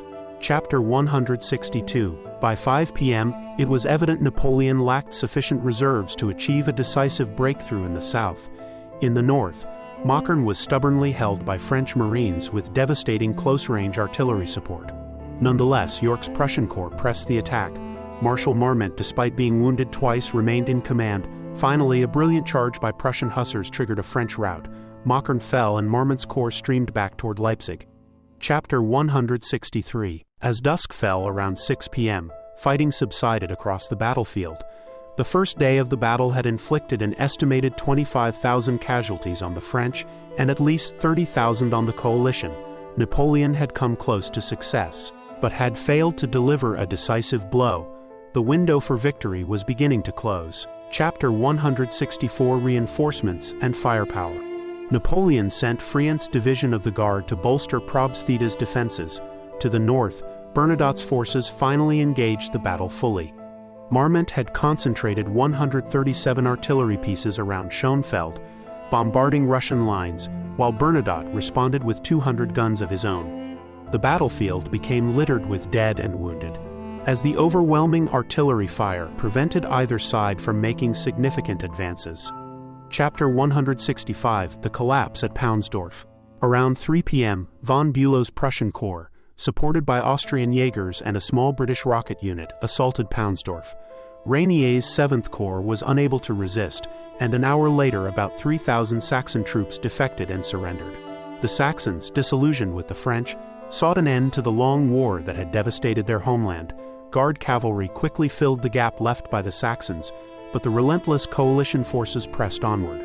Chapter 166. Dusk brings retreat. As evening approached, relentless Russian attacks forced Marmont to abandon the burning ruins of Schönfeld, while the Prussians seized Sellerhausen. In the south, Probstheda remained in French hands, but Napoleon faced a dire situation. Casualties on the third day totaled another 25,000 for both sides. Exhausted, outnumbered, and nearly surrounded, the French army was critically low on ammunition. Napoleon finally ordered a withdrawal. Chapter 167. The Elster Bridge Disaster. Under the cover of darkness and early morning fog, French forces retreated behind Leipzig's walls, beginning the westward withdrawal at 4 a.m., crossing the single Elster River Bridge. Although there was time and material to build additional bridges, no orders had been issued, leaving Leipzig's defense in chaos. Napoleon departed around 10 a.m., leaving the city crowded with troops, guns, wagons, and 20,000 wounded soldiers with little hope of escape. Half an hour later, coalition artillery bombarded the city from the north, east, and south. Chapter 168. Explosion and Tragedy. The French rear guard held the gates as long as possible but were eventually overwhelmed, triggering fierce street fighting. Beneath the Elster Bridge, a gunpowder-laden barge was prepared for demolition. Around 2 p.m., a corporal ignited the fuse. While Russian soldiers were still on the far bank, despite the bridge being crowded with troops, wagons, and horses. The explosion trapped 30,000 men and 30 generals, causing panic and confusion. Many were captured, while others attempted to swim across the river. Among the casualties was Polish Prince Poniatowski, recently made marshal, who drowned when his horse fell attempting to climb the riverbank. Chapter 169, Heroic Escapes. Marshal MacDonald, trapped by the bridge blast, attempted to escape via 2 felled trees used as a makeshift bridge. Despite losing his footing and being fired upon, he survived, aided by nearby French soldiers. Wet and exhausted, he was eventually given a horse by Marshal Marmont, who had already crossed earlier. The destruction of the Ulster Bridge transformed a heavy defeat into a catastrophic one for Napoleon. Chapter 170, The Aftermath of Leipzig. Napoleon's army, after the disastrous defeat at Leipzig, was in full retreat. With fewer than 80,000 survivors, he began a grueling journey back towards France, his forces stretched thin and demoralized. Meanwhile, the coalition, emboldened by their victory, had begun to pursue him relentlessly, determined to bring an end to his reign. But the emperor was far from finished. Despite the crushing losses, he was resolved to escape and reorganize, clinging to the hope of one day regaining his power. As Napoleon's forces made their way westward, his former allies, the Bavarians, tried to block his path at Hanau. The Bavarians, now turned enemies, had amassed 40,000 men in an attempt to cut off Napoleon's retreat. Their commander, von Wrede, was no stranger to the emperor. Once a loyal ally, he had fought alongside Napoleon in several earlier campaigns. However, in this new phase of the war, allegiances had shifted, and now he was leading the Bavarian troops against the French. Despite the overwhelming odds, Napoleon's retreating army fought fiercely to maintain its momentum. The Bavarians' attempt to stop them at Hanau proved to be yet another chapter in the emperor's struggle to regain control of his destiny. The battle was fierce, but Napoleon, though far from his former strength, demonstrated once again his ability to inspire his troops in the face of overwhelming adversity. As the conflict around Hanau unfolded, it became clear that Napoleon's path to France was not going to be easy. The coalition forces were closing in, and the chance for a swift escape was dwindling. However, with each battle, the emperor's indomitable spirit showed through. Even with his army battered and the situation seemingly hopeless, he was still a formidable force. Chapter 171, The Bavarian Blockade at Hanau. After Napoleon's disastrous defeat at Leipzig, his former allies, the Bavarians, tried to block his escape at Hanau. Commanded by von Wrede, a man who had once served under Napoleon, the Bavarians sought to stop the French army's retreat. Napoleon, however, was unimpressed with von Wrede's abilities, remarking, "I made him a count, but I couldn't make him a general." In response, Napoleon sent the Imperial Guard to launch an attack, driving the Bavarians back in disarray. The French army was able to break through, reaching Mainz 3 days later. Napoleon, aware of the political consequences of his defeat, headed to Paris, leaving behind a crumbling empire.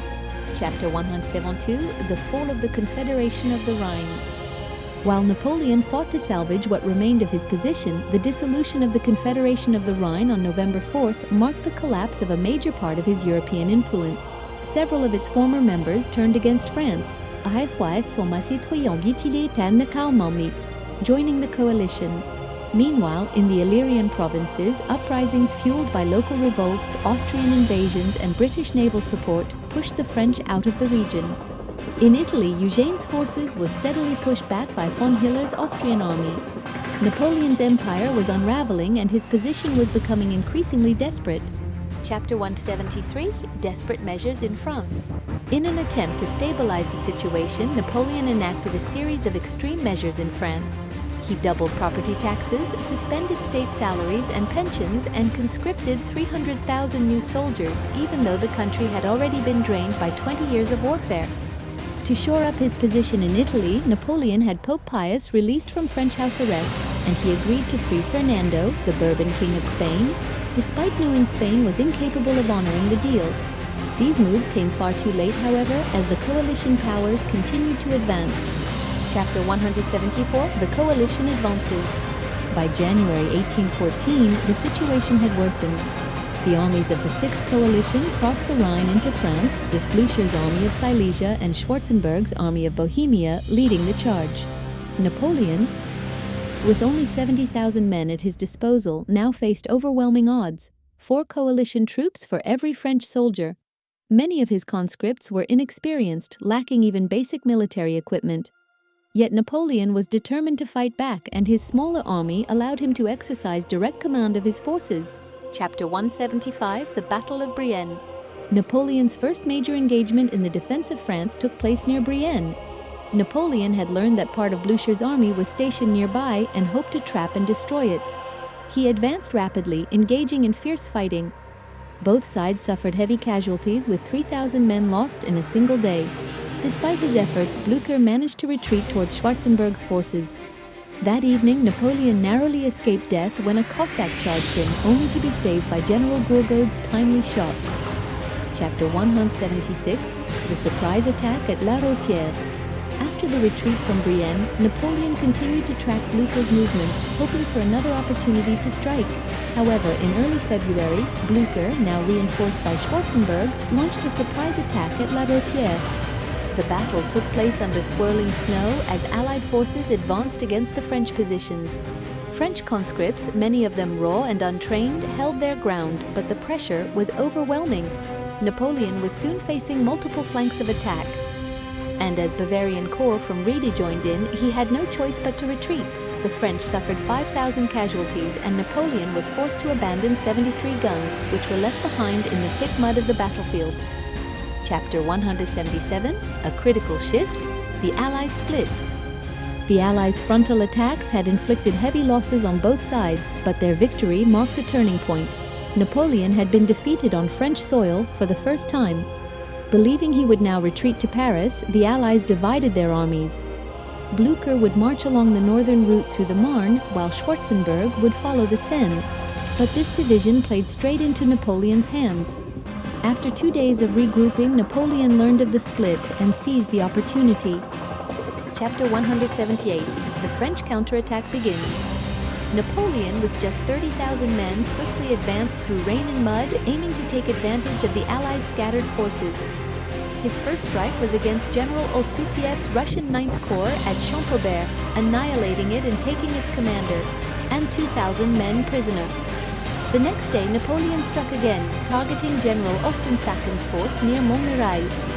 Though the Allies had hoped for reinforcements, they were delayed, and Napoleon's forces overwhelmed them. The elite Old Guard was called into action, turning the tide and inflicting 3,500 Allied casualties, double the French losses. Chapter 179, the pursuit intensifies. Napoleon's pursuit continued, with Marshal MacDonald tasked to cut off the enemy's retreat at the Marne Bridge at Château-Thierry. But the Prussians reached it first, forcing Napoleon to engage their rear guard, which managed to retreat across the Marne, destroying the bridge behind them. Napoleon then turned north, where General Grouchy's cavalry flanked Blucher's army at Beauchamp, forcing a rapid retreat and causing 6,000 casualties for the Allies, compared to just 600 for the French. In just 6 days, Napoleon had defeated Blucher's army 4 times, scattering it and neutralizing the threat from the north. Chapter 180, a narrow victory at Montereau. While Napoleon was dealing with Blucher, Marshal Victor and Oudinot could not prevent Schwarzenberg's army of Bohemia from crossing the Seine. With Austrian forces only 40 miles from Paris, Napoleon raced south to intercept them. At Montereau, Napoleon's forces routed the Allied Württemberg Corps, inflicting 30% casualties. The battle was personal for Napoleon, as he directed artillery fire himself, much like he had at the Battle of Lodi years earlier. Despite this victory, the threat to Paris was now dire. Chapter 181, a desperate peace offer. As Napoleon's army pushed the Allies back, peace negotiations resumed in February 1814 at Châtillon-sur-Seine. The Allies presented harsh terms. France would return to its 1791 borders, losing Belgium and enduring a humiliating retreat. Napoleon, refusing to accept these conditions, attempted to revive the Frankfurt proposals in the hope of buying more time and creating division within the coalition.